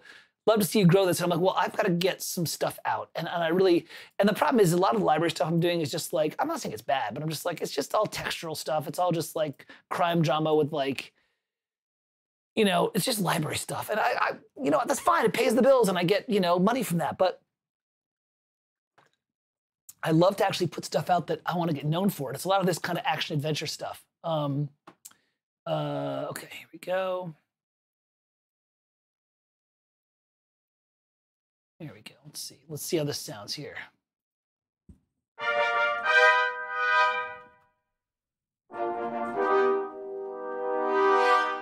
It's good. And then I probably should load my adventure strings, but whatever. Close enough. All right. Now that I've hidden everything, here you can see it now. Ooh. All right. So let's do that thing that we did here. So it's going to be like. That's pretty good. Here's what I'm gonna do. I'm gonna record it at like 110, 100, and then I'll speed it up, okay? Because that way it makes it a little easier for the...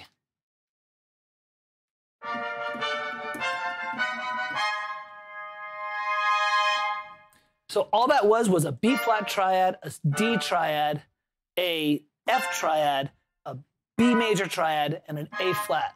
So I'm just moving around, right? How did I pick that particular thing? Well, look, at some point you got to try stuff out. You got to file it away.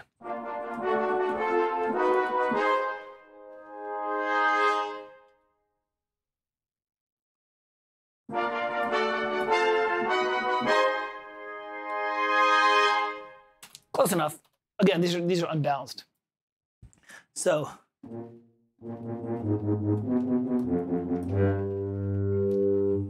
Oh, that tuba sucks. God, I need to get adventure tuba. We'll do that though. Wait, where the hell am I? What did I just do? Where am I? I'm starting on B flat? Okay. Here it is. That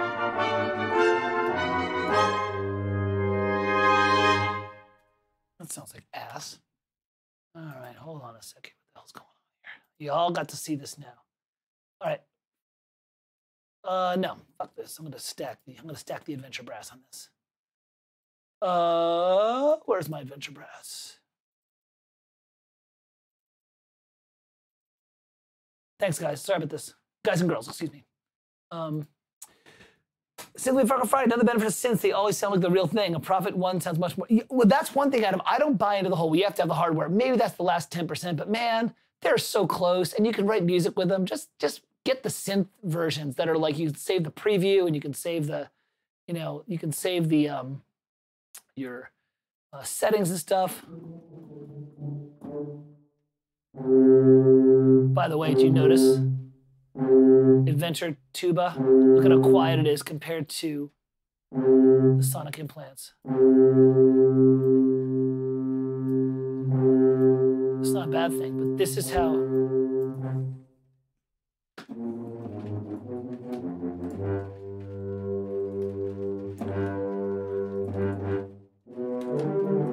Ah, that'd be good enough. You can see I'm getting it here.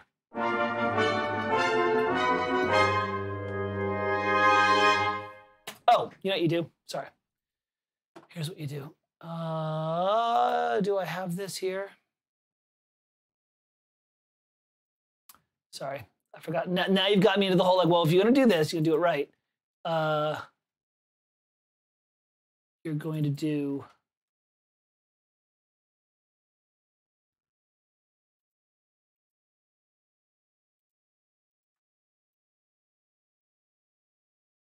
Yeah, tubas have a bite. The problem is the bore of a tuba is not as cutting as a trombone Miriam, which is why Danny Elfman used a cimbasso and a bass trombone when he did his stuff, because a trombone has a much bigger bite.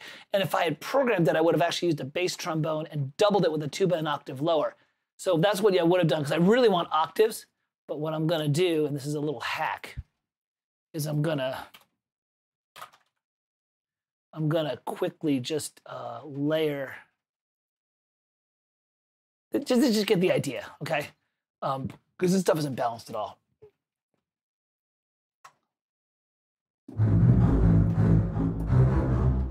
Not only not balanced, it's not even volume balanced. All right, we'll just do this.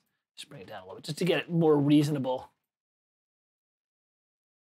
It's amazing how quiet you have to get the stuff. If you want it to sound like a real orchestra, it's amazing how quiet you have to get it. Okay, there's my bassoons. There we go. Let's see if that works.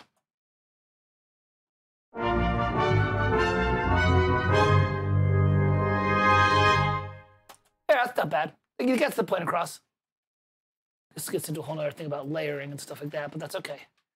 Yeah, one more time. You can hear what I'm doing. So same thing. I started with like a, if I really want to be a jerk, what I should do is double it with the cello an octave up. Do I have time to do that? Let's see if I can do that. Let's see if I can do the... Now you're seeing it all, the performance patch. This is basically what a performance patch is. Jeez, by the way, it's raining cats and dogs out here. And I apologize that I'm like, I apologize that during this free class. Jeez, I gotta get some more. I need my adventure strings up on that. Why do I not have a stacked, whatever. I need to get some layers for my cellos. I don't think I have enough. It's how you help to get a bigger sound. Not because you want a bigger sound, because when you have a bigger sound, you can play more quietly. That's the other trick. Because it's fuller. All right, cellos. I know I've got to stop doing this. I've got to start actually finishing building my goddamn template. But now I got to learn Reaper. Reaper.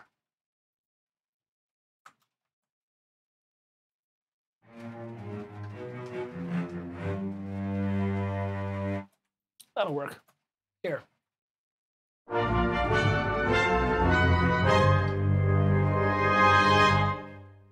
Hey, that works.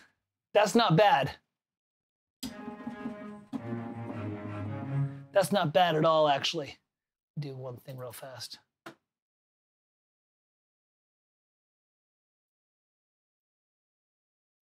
Why is my pitch put down? It should be up.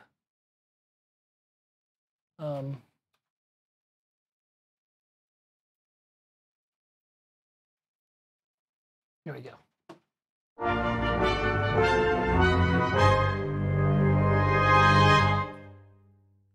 Sorry, just pitch bend is not doing what it should be doing. It should be up.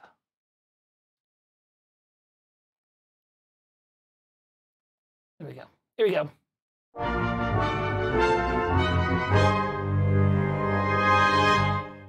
There you go. That's pretty cool. That'll work.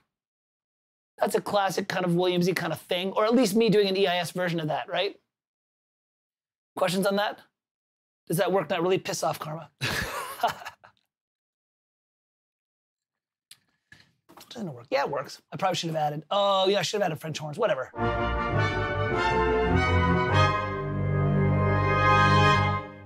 Yeah, the balance is all off. But that's a great, great action-y kind of thing, right? That'd be a great, like, will the torpedo go into the Death Star kind of thing, you know? The answer is yes. All right, so that was an example of that. And you'll notice, by the way, my right hand, triads, triads, triads, right? Left hand, doubling the trombones an octave below. So it's just that, da, da, da, da, da, da, right? They're literally parallel. And then the contrabass, the cellos, and the tuba. And really what it would have been if I really want to do it right was the tuba doubles the contrabass bass and the cellos dub the bass trombone. So you have 3 tenor trombones, bass trombone, tuba. That's a good library to work with. All right. Did that help, Robert? Was that an example? Because you were asking for an example of how you do that. Like, that's how I do it. You know, like the more grit I want, the more I just leave the tonality and like kind of throw a bass tone, and that's my Williams thing. And Goldsmith does this in frickin' Basic Instinct. Let's go listen to Basic Instinct, because, well, let me see what did I write? Let's see what I did here for my, all right, we're gonna do Basic Instinct, because it's in there. I can't remember where it is, let me find it. And then we're gonna do something for Karma. Jim Jim, we're gonna do a little Jim Jim for Karma, all right? Goldsmith Basic Instinct. I think it's Pillow Talk. Let me see.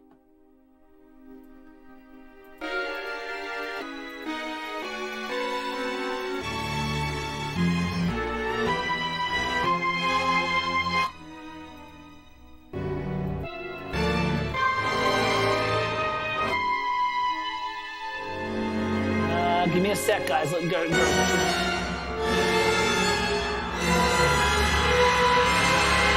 Oh, this is one of them.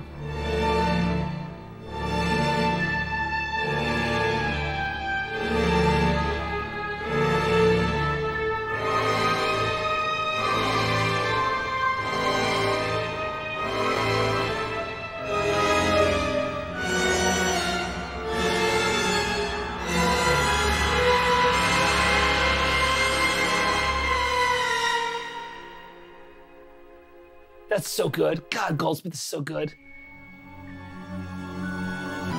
There's one where it jumps into this action cue. Give me a sec. Maybe it's Roxy Loses.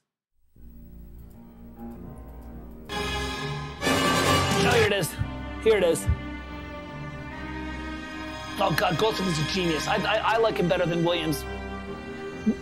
I don't mean that in a bad way. I'm just saying, like, you all have the person. I love Goldsmith.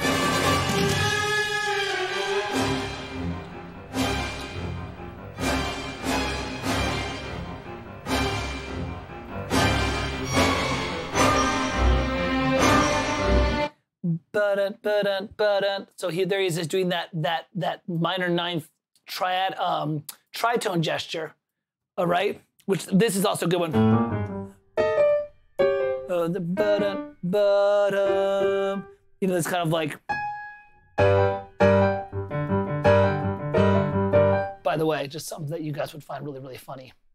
And I apologize for the lousy mix of this. But the let's see, finalize cues. Let's see if I can find this.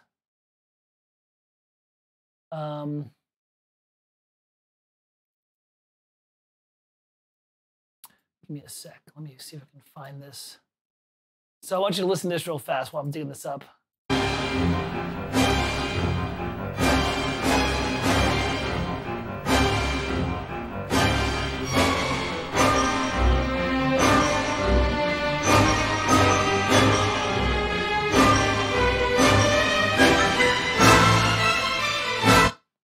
Okay. This is a cue, just audio only. I don't know, the video I never bounced out, but this is a cue from the film that I did last year that's like direct to cable. This is when the two brothers, one of whom might be the killer, confront each other. And I just want you to listen to what you just heard.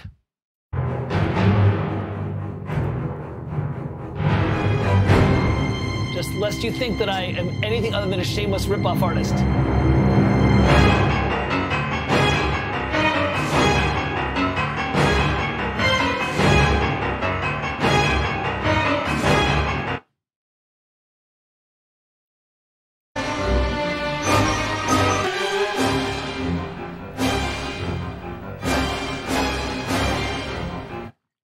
There you go, baby. Shamelessly ripping off Goldsmith, like shameless.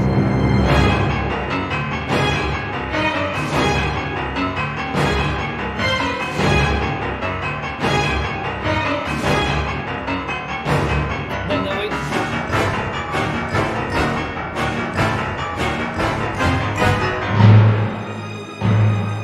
Yeah. Can I take a drink? Suck it, Jerry. Up in E3, Laurie, up in E3. We'll be using dissonance in the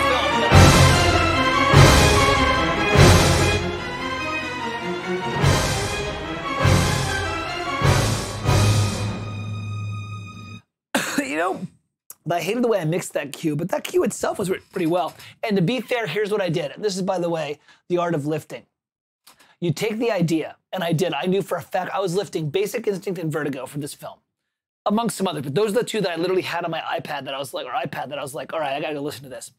When I got to that fight scene, I knew I wanted that kind of low, like, I just knew I wanted that. So I went and I did like a quick like transcription, kind of like I'm playing it in. I was like, all right, cool. And then I did a couple of EIS switches where I'm like, well, I won't go here, I'll go here. And like, you can kind of hear it like, first of all, you can't patent an interval. The ba-da, you can't patent that. You can't copyright that. But if you hear it's very subtle and it's not a big deal. He goes up one way and I go down one way. Like he goes, you know, he drops a third and I drop a tritone. Like, so I do a couple of different things just so I don't get in trouble. But I'm like, dude, I'm just taking this lick because it's like it's just a gesture, you know. It's kind of like when I just did that little thing up on Studio One with the bum ba-dum ba-dum ba-da, you know, that kind of thing. It's like, look, that's just a Williamsy gesture. You do it. You just make sure you don't lift it exactly note for note. Over like minutes, you know, kind of thing.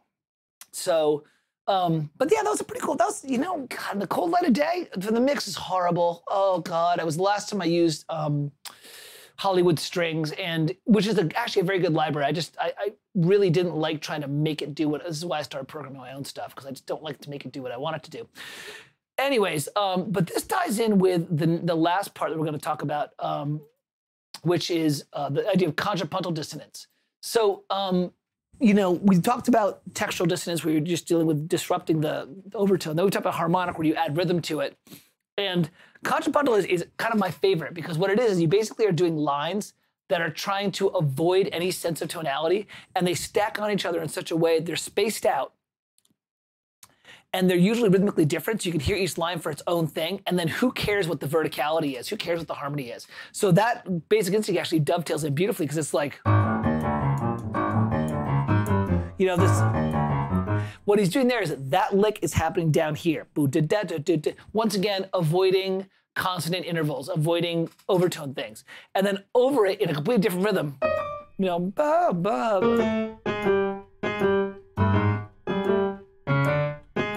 You know, in order to get the contrapuntal dissonance, the way to think about it is you want to have 3 registers, like kind of low, medium, and high, and you want each one to have its own separate rhythm, its own separate kind of set of intervals and scales, and don't even think about putting them in the same key. You know, just like have them be completely at like, just in a strange place.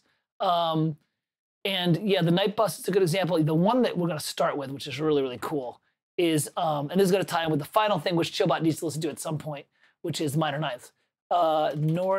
Dragon Slayer. So if you listen, he's got this thing, Alex North has this thing on this where he has like 3 separate lines, and they just kind of all weave together, and like whatever the dissonance is, whatever the dissonance is.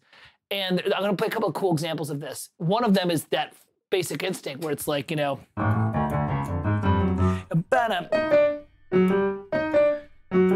and what do you see over and over again? That half step, the half step, the half step, the minor second, the minor second, the minor second. It keeps on showing up, it keeps on showing up because it disrupts tonality, you know? Whether you stack it, you know, where I put an E flat minor triad and I put the D under it and I get the minor second. Whether I flip it to make it a major 7th.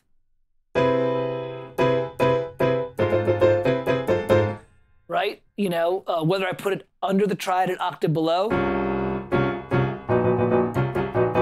I mean, all the stuff that I'm doing is I'm just trying to bring out certain intervals that are really gnarly. And that's a great, you know, I mean, I'm just like, I mean, look what I just did there. I did a C under a D flat, minor 9th, Chillbot. We're gonna get to that in a second. 2 down to a B flat, and this goes up to a B. So that's gritty, man. That's really gritty. So let's talk about contrapuntal dissonance, and let's listen to this one.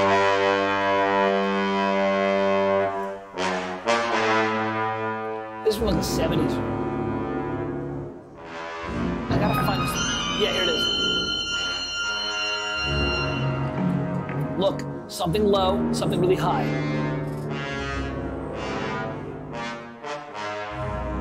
C under C sharp, or C under D flat, right, Rob?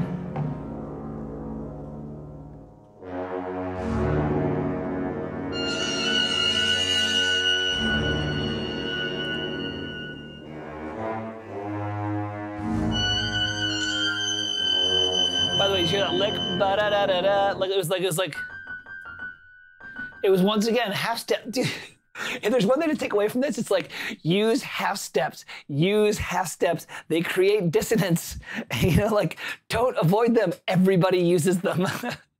Just, you know, use them in a way that's fun for you.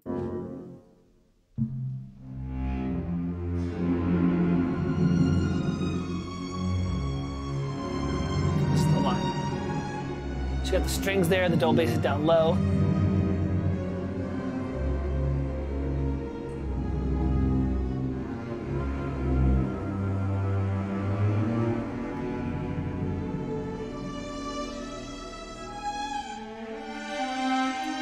Like, this is like,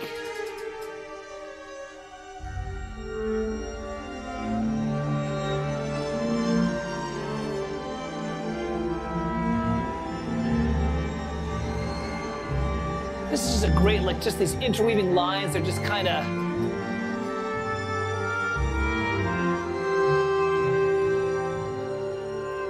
yeah, more houses, you have more different distance. But in this case, look, he's actually creating like lines.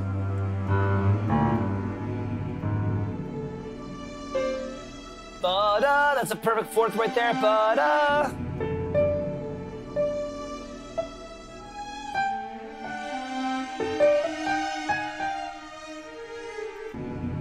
It's actually easier to transcribe the stuff.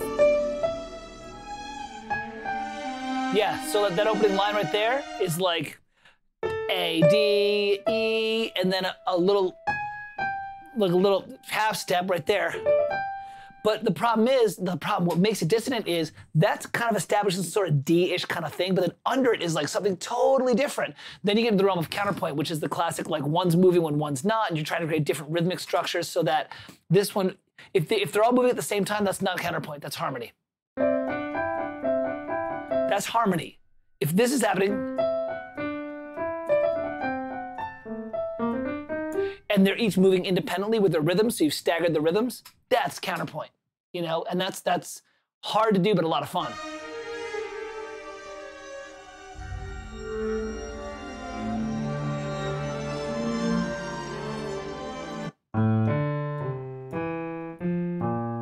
So that's the way that you kind of create this contrapuntal thing. I'm gonna show you another example of that. It's more of an action music thing. It's, I think, one of the smartest things you could do if you're limited by instruments. Because what you could basically do is create 3 lines on 3 separate instances and create this very unsettling. It also tends to work well, the contrapuntal stuff, if you have to develop a mood or a texture and not have it just be a static texture. If you're just going like, you know,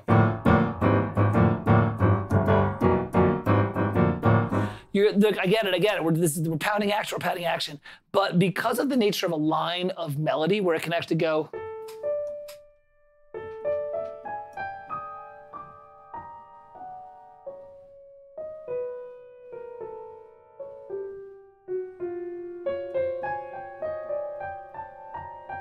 like that actually kind of shapes into like a line of different levels of tension and release, you know?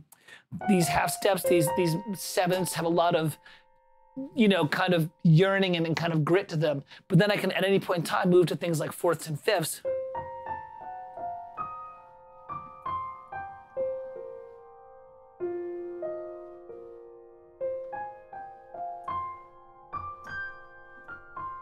Right? Now, all of a sudden, when I move to fourths and fifths, it becomes less dissonant because now I'm implying things that are lower in the overtone series. Having said that, let me tell you something. You want to hear a guy who does this really, really well? Because come on, let's give you. Miriam always loves when I give her classical music to listen to. This is a tough piece to listen to in this way. It's very contrapuntal, and it's like Alex North's Dragon Slayer. It's like Alex North, but it's really beautiful. Sam Barber was a singer and a piano player, and when you're a singer, you write great melodies because you're always singing. I think everyone who's a composer should at some point learn to sing. Not learn to sing, I'm saying like just sing along with stuff. Sight sing stuff, you know, pick up your favorite score and sing bum, bum, bum, ba-da-dum, bum, bum, bum. Like do that because when you sing, you write melodies. So it's something I should do more of. But listen to this. This is the, come on, baby. All right. Oh, this is gonna suck. because it's super slow. Give me a sec. Where's the one that I like? Oh, it's so slow. Let's see if this one's faster. There it is. So this is a unison octave thing, right? Now listen to this.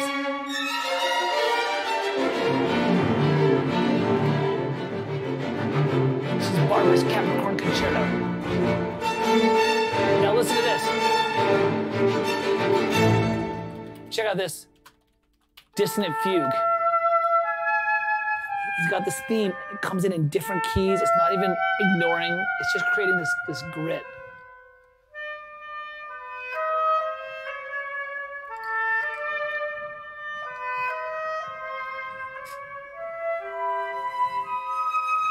There's the flute or the piccolo. That's the flute.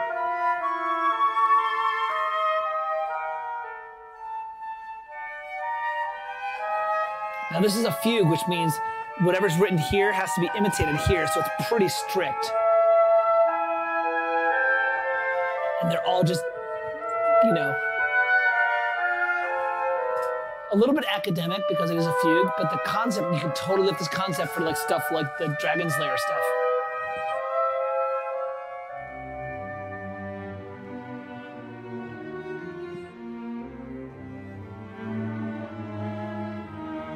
It's a great piece. It's totally wild.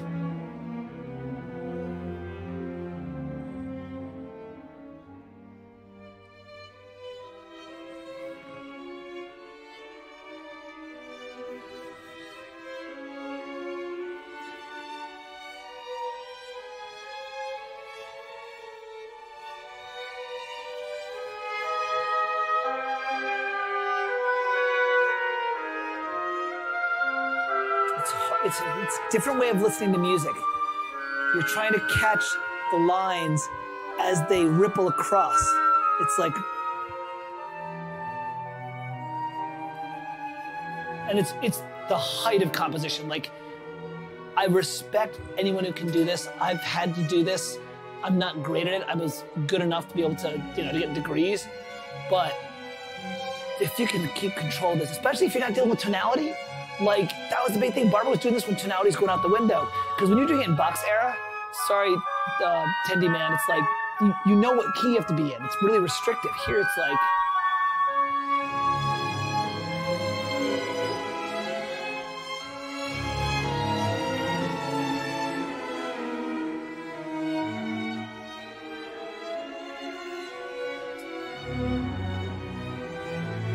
you get an idea of it. We'll do that. But man, if there's like one, I should start doing that, like the Farkle takeaway, where it's like, all right, everybody go listen to like the Capricorn Concerto and the Piano Concerto by Sam Barber for like this kind of stuff, this kind of like dissonant contrapuntal stuff. Oh shit, I only have like 2 more. I only have like 20 more minutes before I gotta like wrap up because I gotta freaking make the D&D game for the kids. All right, but can you hear how like when you create strong melodic gestures and ignore keys and try and put them in areas where they're creating tritones against each other in minor ninths, stuff like that. Minor ninths, we have to finish up with that. It creates this sense of like unease, but also incredibly liquid melodies.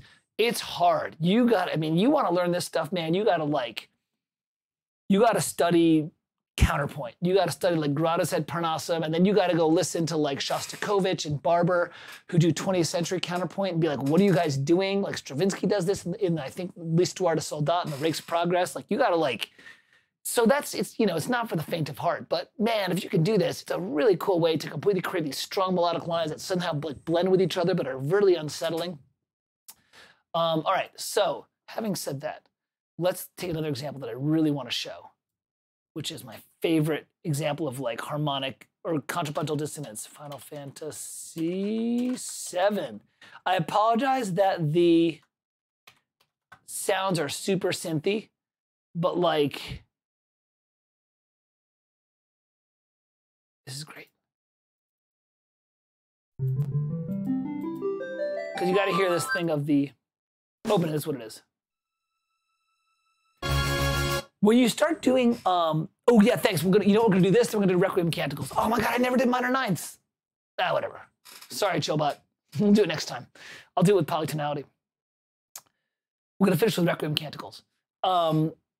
When you split things out by register contrapuntally, and you do that kind of gold split thing like Carmo's saying, like, you know, you can basically create dissonant structures and they're separated by register, and it's totally cool. So when that happens, you have the ultimate of like dissonant flexibility. And here's a great example. It's a video game score from like 1995 or something like that. It's like the Final Fantasy VII. But I want you to listen to how the piano does these cool octaves, like. And then there's this like these stacked fourths happening in the synth brass. But it's, man, you put this with an orchestra, and I've heard them do this live in Final Fantasy Voices of the Life stream where they do it live. You're like, this is like Prokofiev shit. Like, this is like really good.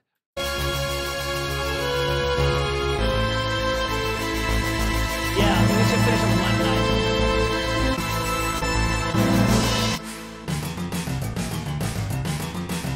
That's a great lick. So that's also not sonata, it's repeated.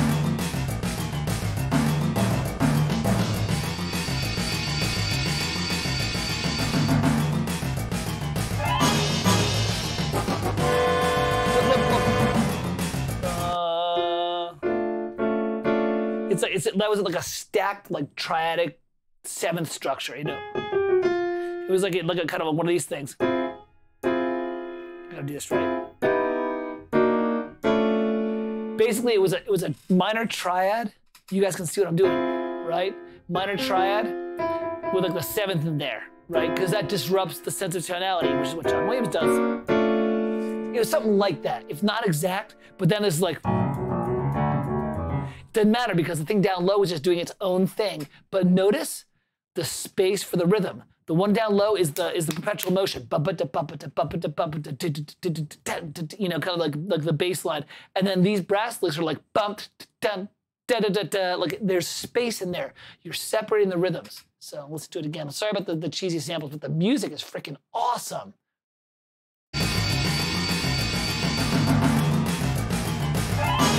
Great score. It's like 4 hours of music. Like, nobody else would write like 4 hours for this game. Look, another 3 hours for Final Fantasy VIII.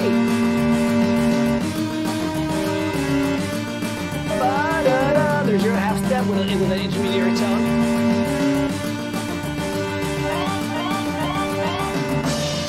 Oh, by the way, huge Stravinsky fan. Huge monster. Huge Prokofiev fan. Just listen to all this crazy shit.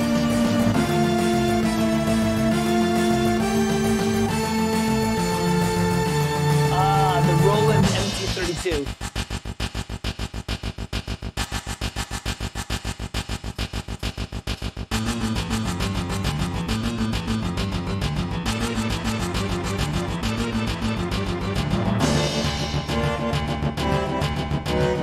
Now he's moving into more of a traditional kind of thing.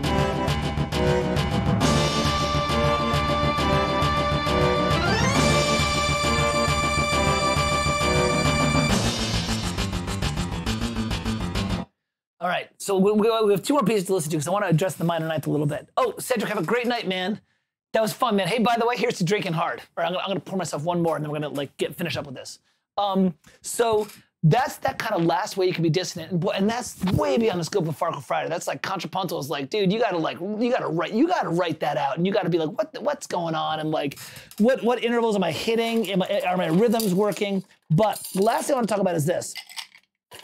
One of the intervals that show up really well when you're writing dissonant is the minor ninth, Chillbot. And the reason the minor ninth is so useful and important for dissonance is the following. If you go, let's go back to the overtone series. If you go and you track the overtone series, you play a C note, and then you start playing the overtones above that, right? So it's like C, C, C.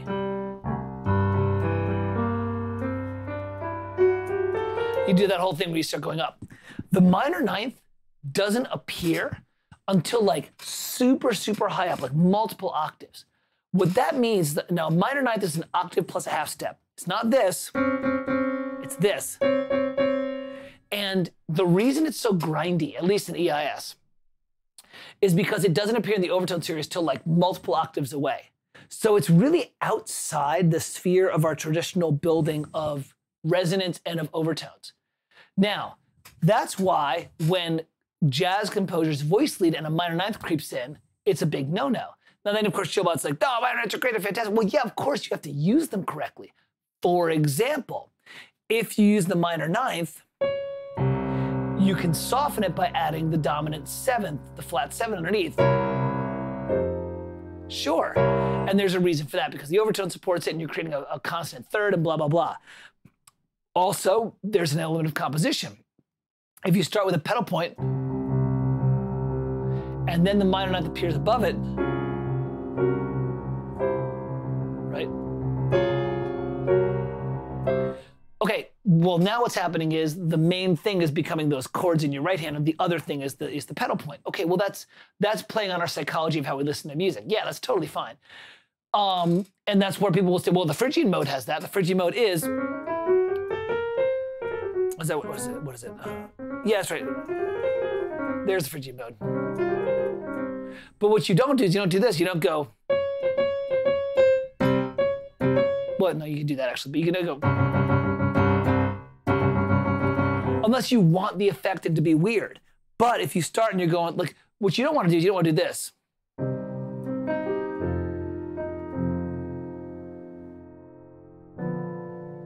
So I'm going to play it again so you can really hear it.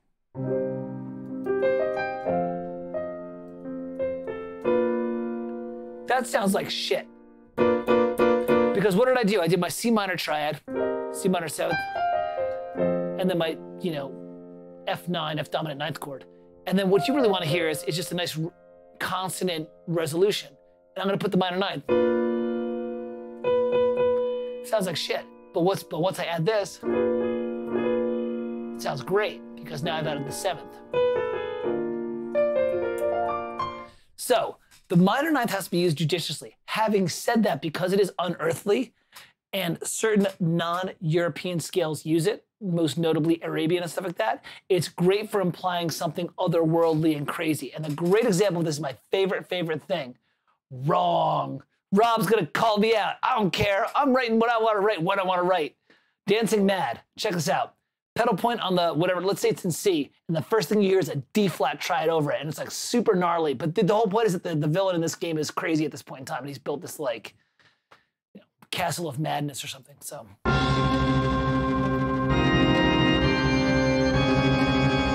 Super grindy.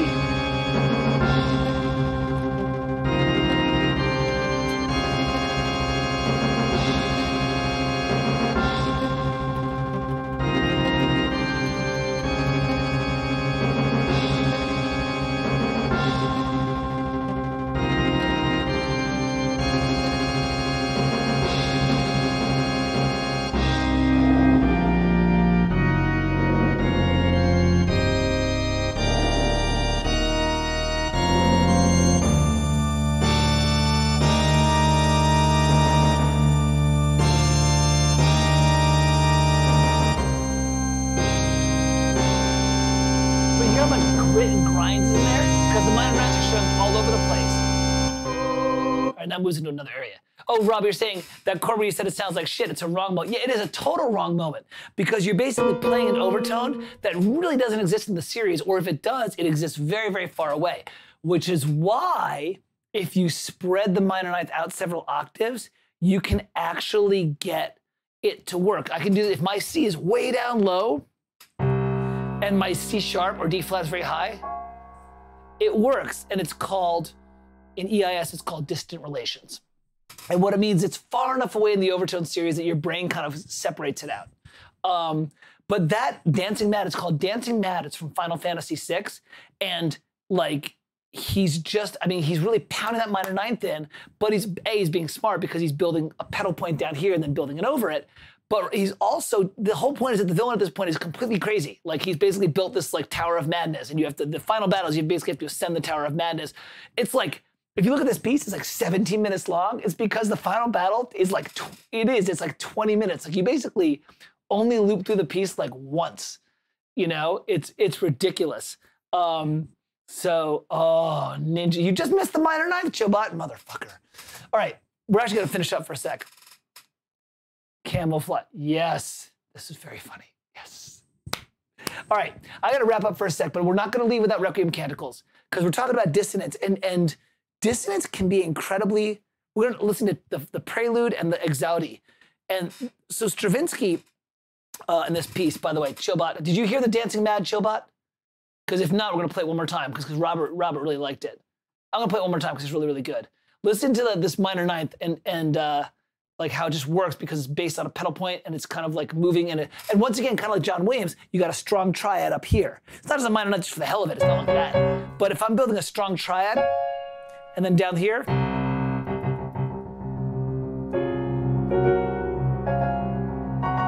that works because you're playing with the psychology of the music.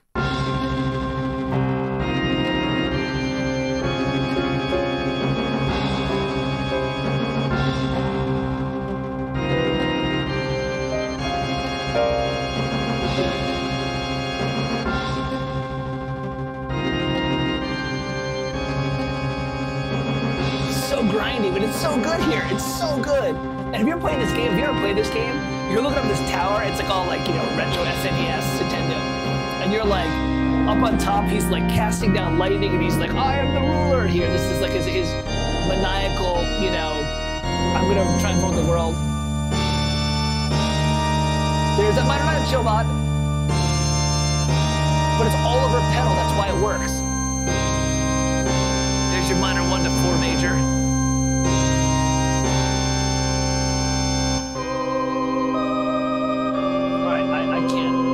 Stuff that even me who loves that retro stuff, the retro vocals, like that gets me, man. I can't do that.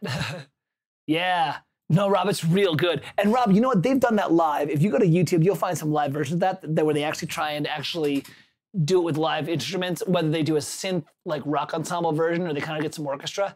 And once again, that's when you realize that good video game music, it's just well written because once you translate it to a live instrument and all those Japanese role-playing games, the Uematsu stuff, the Motoi Sakuraba stuff, the guy who did Final Fantasy Tactics, Hitoshi Sakamoto, when you get those guys and you're like, now get some orchestrators, get like a Jason and like translate it to real orchestra, you're like, dude, this is actually really good because those guys understood, you know, the register and reinforcing and stuff like that. All right, so check out Requiem Canticles. This is freaking cool. And these are short, these last two. This is Stravinsky using a system of composition called set theory, where he's basically building these little cells. He's building these little cells of notes. And they're just built based upon how consonant or dissonant they are. It's really out there. But I want you to listen to how the dissonance is super cool. Sometimes it's used very linearly. And oh, Chillbot, stay, because there's a bunch of minor ninths here that are super cool. And then there's like, it's also used harmonically where he just makes these stacks that are grindy.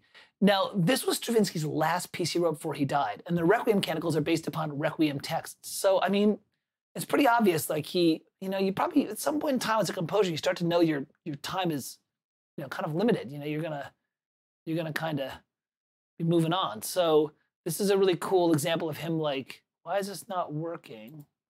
Whoa.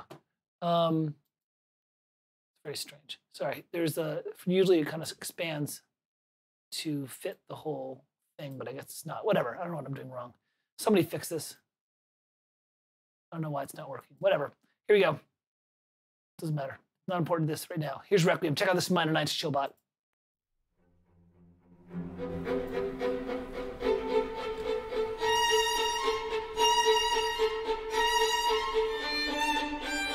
It sounds like shit, I wanna start. There it is.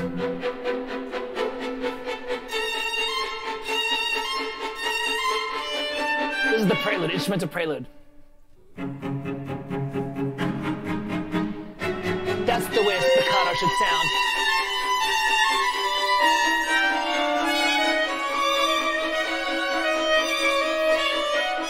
It's all those grindy, Adam, those half steps, those minor seconds.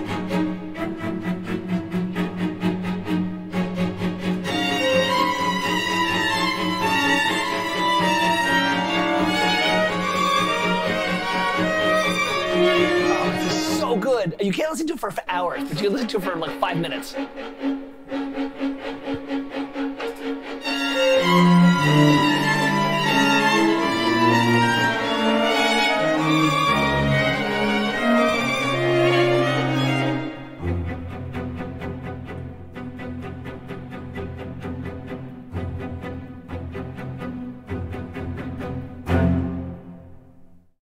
right, we're gonna listen to 2 more of this because each one is 1 minute 40 and 55 seconds. By the way, this kind of music you can't listen to for like a long period of time. It's freaking rough on the ears. It is rough on the ears, but it's so cool for like little brief chunks. It's like putting 1,000 spices on your chicken and you're like, all right, this is like tiki masala meets this.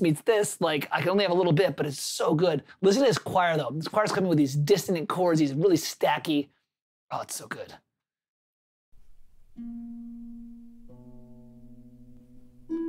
Oh, Chillbot, you hear that? There's your minor ninth right there. Minor ninth right there, Chillbot. And it totally works in that context because it's going for an effect.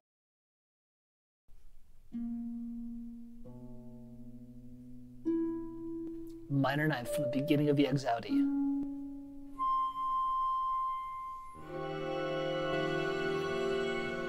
Listen to that cluster.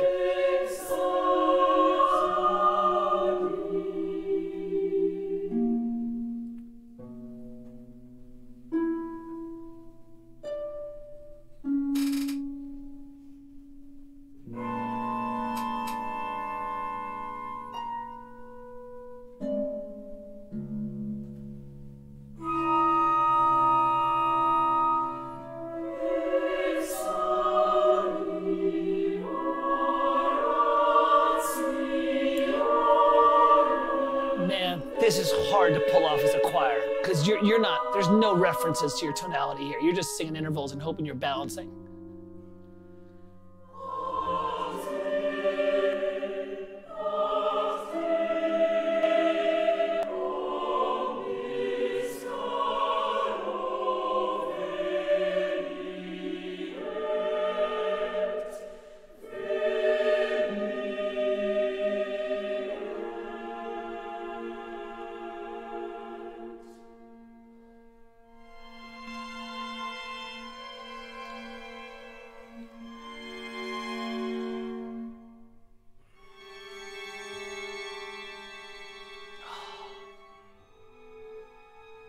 Those harmonics up there. I mean, also there's a whole thing about texture and like orchestral gestures. But man, you want to score Dark Souls 4? Guess what, man? You study Requiem Mechanicals, you got some ammo in your quiver. You know what I mean? Now check out the Dies Irae. Rob, this is gonna be right up your alley, man. This is gonna be good shit.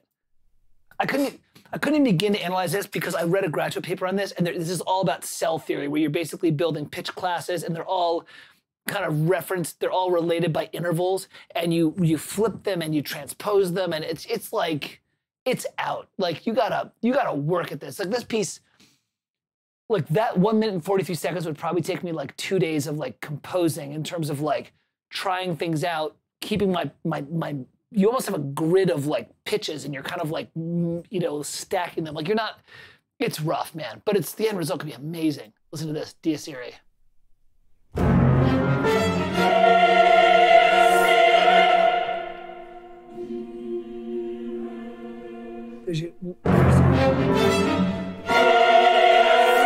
Minor ninth.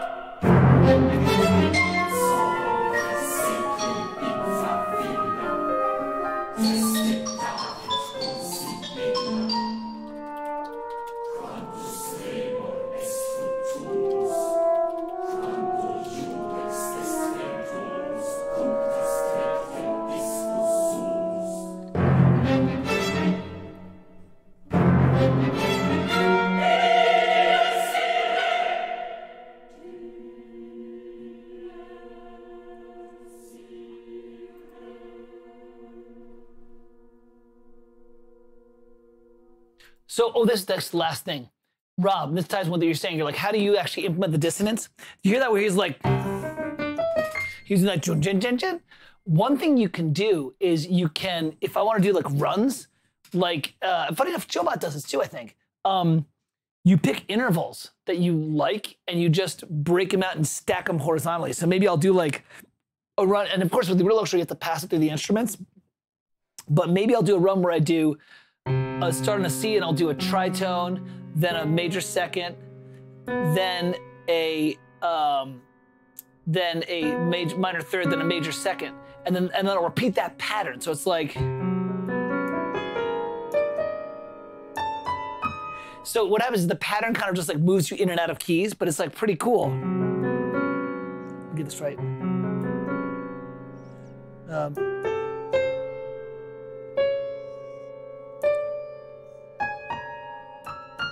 if you do that, you know, you can get these really cool things, you know. Don't look at that. There's nothing to see there. All right. So that's one way that you can actually create these really dissonant gestures linearly. You just create an intervallic pattern and then just kind of move it around and stuff like that. And that's kind of fun. You know, you've got to use it with some judicious taste. But that's kind of, you know, a way that you can do. Stravinsky kind of like working with that on his Requiem canticles, which I highly recommend you guys check out. Just for like just commit to like 10 minutes of listening. Be like, all right, I'm going to listen to this. It's very cool. It's very different. It arouses emotions in me. It brings out emotions that are not the prettiest ones. You feel uncomfortable. You feel kind of gnarly. But as a composer, you need to understand when to access those things. And just getting some of those sounds in your ear is really, really important. Right, Showbot? Minor ninths for the win. So, all right. Let me kind of see if anybody is doing anything besides invading my personal prawn folder. That was a joke I had with my students. It was like there was the idea of a folder sitting on a memory stick, and it wasn't called porn, it was called prawn. You know, prawn. It was always like, oh, put something in the prawn folder. You know, that was the whole like, oh, this Farkle Friday. Everyone's like, oh, you know, it'd be great for you to like grow your fan base and make money off this. I'm like, I can't make money off this because I talk about prawn. I talk about prawn and I swear, and I curse at other established composers. So no, I can't ever grow this. This is just for fun. This is just for you guys. So any final questions besides Chobot's very good question about what does Jaden Lawrence do for a living? What do you do, Jaden, besides invade my privacy? So I don't know, any other thoughts or final questions on this? I mean, it's just something fun to think of, and you know, oh no, this, you know, Spotify's thing is like, Jaden, I blame you. Totally blame you. I don't know, we'll figure this out. Whatever, I'm not gonna listen to this right now. So anyways, that's kind of dissonance. Hopefully you guys have gotten some ideas on how to build some dissonant structures, whether it be textural, you know, and harmonic, where you've got vertical stacks, whether it be more action, where you're taking your vertical stacks and you break them up into like arpeggios and kind of like, you know, moving around through voice leading, or through this one, contrapunto, which is way, way out there. I mean, look, I'm not going to be a dick about this, but like if you're going to do contrapunto, like you really should at some point sit down and be like, well, you can transcribe it, but at some point you got to sit down and like start studying how the heck this thing is working, you know? But I don't know. It's a great thing, and it's a great way. It's a great spice to have in your cooking rack, and not only that, it's a great way to disrupt and really bring out emotions very smartly in your audience. And it's also a great way to evoke certain things like the minor ninth, which can evoke like, you know, Eastern Europe, like Saudi Arabian, like kind of like Middle Eastern kind of stuff, as well as just some very, very difficult, you know, ear hits. Yeah, everyone, let's all blame Jaden for everything, including, you know, our national debt, because it wasn't as big as it was. You know what? After Jaden moved here, our national debt got bigger. So let's think about that, Jaden. You know, it was 3 trillion before you came here, and now it's like 3.1 trillion. So good going, buddy. Nice work. So also, let me just say again, some scores that you should check out. We didn't even get to some of them. We didn't get to any Horner. I'm sorry. We'll get to Horner next time. You should check out, I won't say we'll do it for another Farkle Friday. We'll do a Horner Farkle Friday, but I won't do the Horner one that Mike Verta does, which is very different than what I'll do. But you should check out Goldsmith's Basic Instinct. You should check out Hellraiser by Chris Young, probably Spider-Man 3 by Chris Young. You should check out Sam Barber's Capricorn Concerto and Stravinsky's Requiem Canticles. Those are 2 good ones to check out. And then, of course, John Williams' action music. Now you got a little bit of a handle as to how he does it, which is kind of cool. It's like not as hard as you think. Triads in the trumpets, triads in the trombones that are note for note an octave below, and then the bass trombone and the tuba and the strings, the cellos and the double basses doing dissonant bass notes against it. That's kind of cool. You can fake it pretty well. All right, I gotta go. I love hanging out with you guys, but it's 5 o'clock and I have to really pee. And not only that, but I gotta go build this Lich King lair that I'm gonna do. Oh, don't tell Kate and her friends. They're going to go to a Lich King lair, but they got to go to Lich King lair. And I got to build a cleric for a friend who's coming in. So, you know, I got to be a nerd. So, I don't know. Any last things? Yeah. Oh, yeah, Rob. The recursive intervallic structure. Dude, I'm just going to tell you, and I'll say it again, man. All that shit is EIS. It's all like, all that stuff that I'm learning is like, I all got from EIS, and it's how you can, you know, crank out stuff really quickly. It's creating these intervallic patterns, and it's just, you know, there's a whole set of ways to think about it. But hey, hopefully this was fun. It was fun for me, guys, and it was great to have the chat window so busy. This was a lot of fun, but I also understand. Sorry, Zafia, I'll wake you up. This is a lot on your ear. So next time we do it, we'll do something a little bit more just like kind of easy on the ear. This is a lot for your ear to take. Like go and listen to like some bubblegum pop. Go listen to some like Toto. Or go listen to like some Jackson 5. Like cleanse your ear. Because this is a lot to take in, but it's real useful. And next time we do it, we'll do something fun. We'll probably do another Gone But Not Forgotten, because I'm in the mood to listen to to pull out a dude.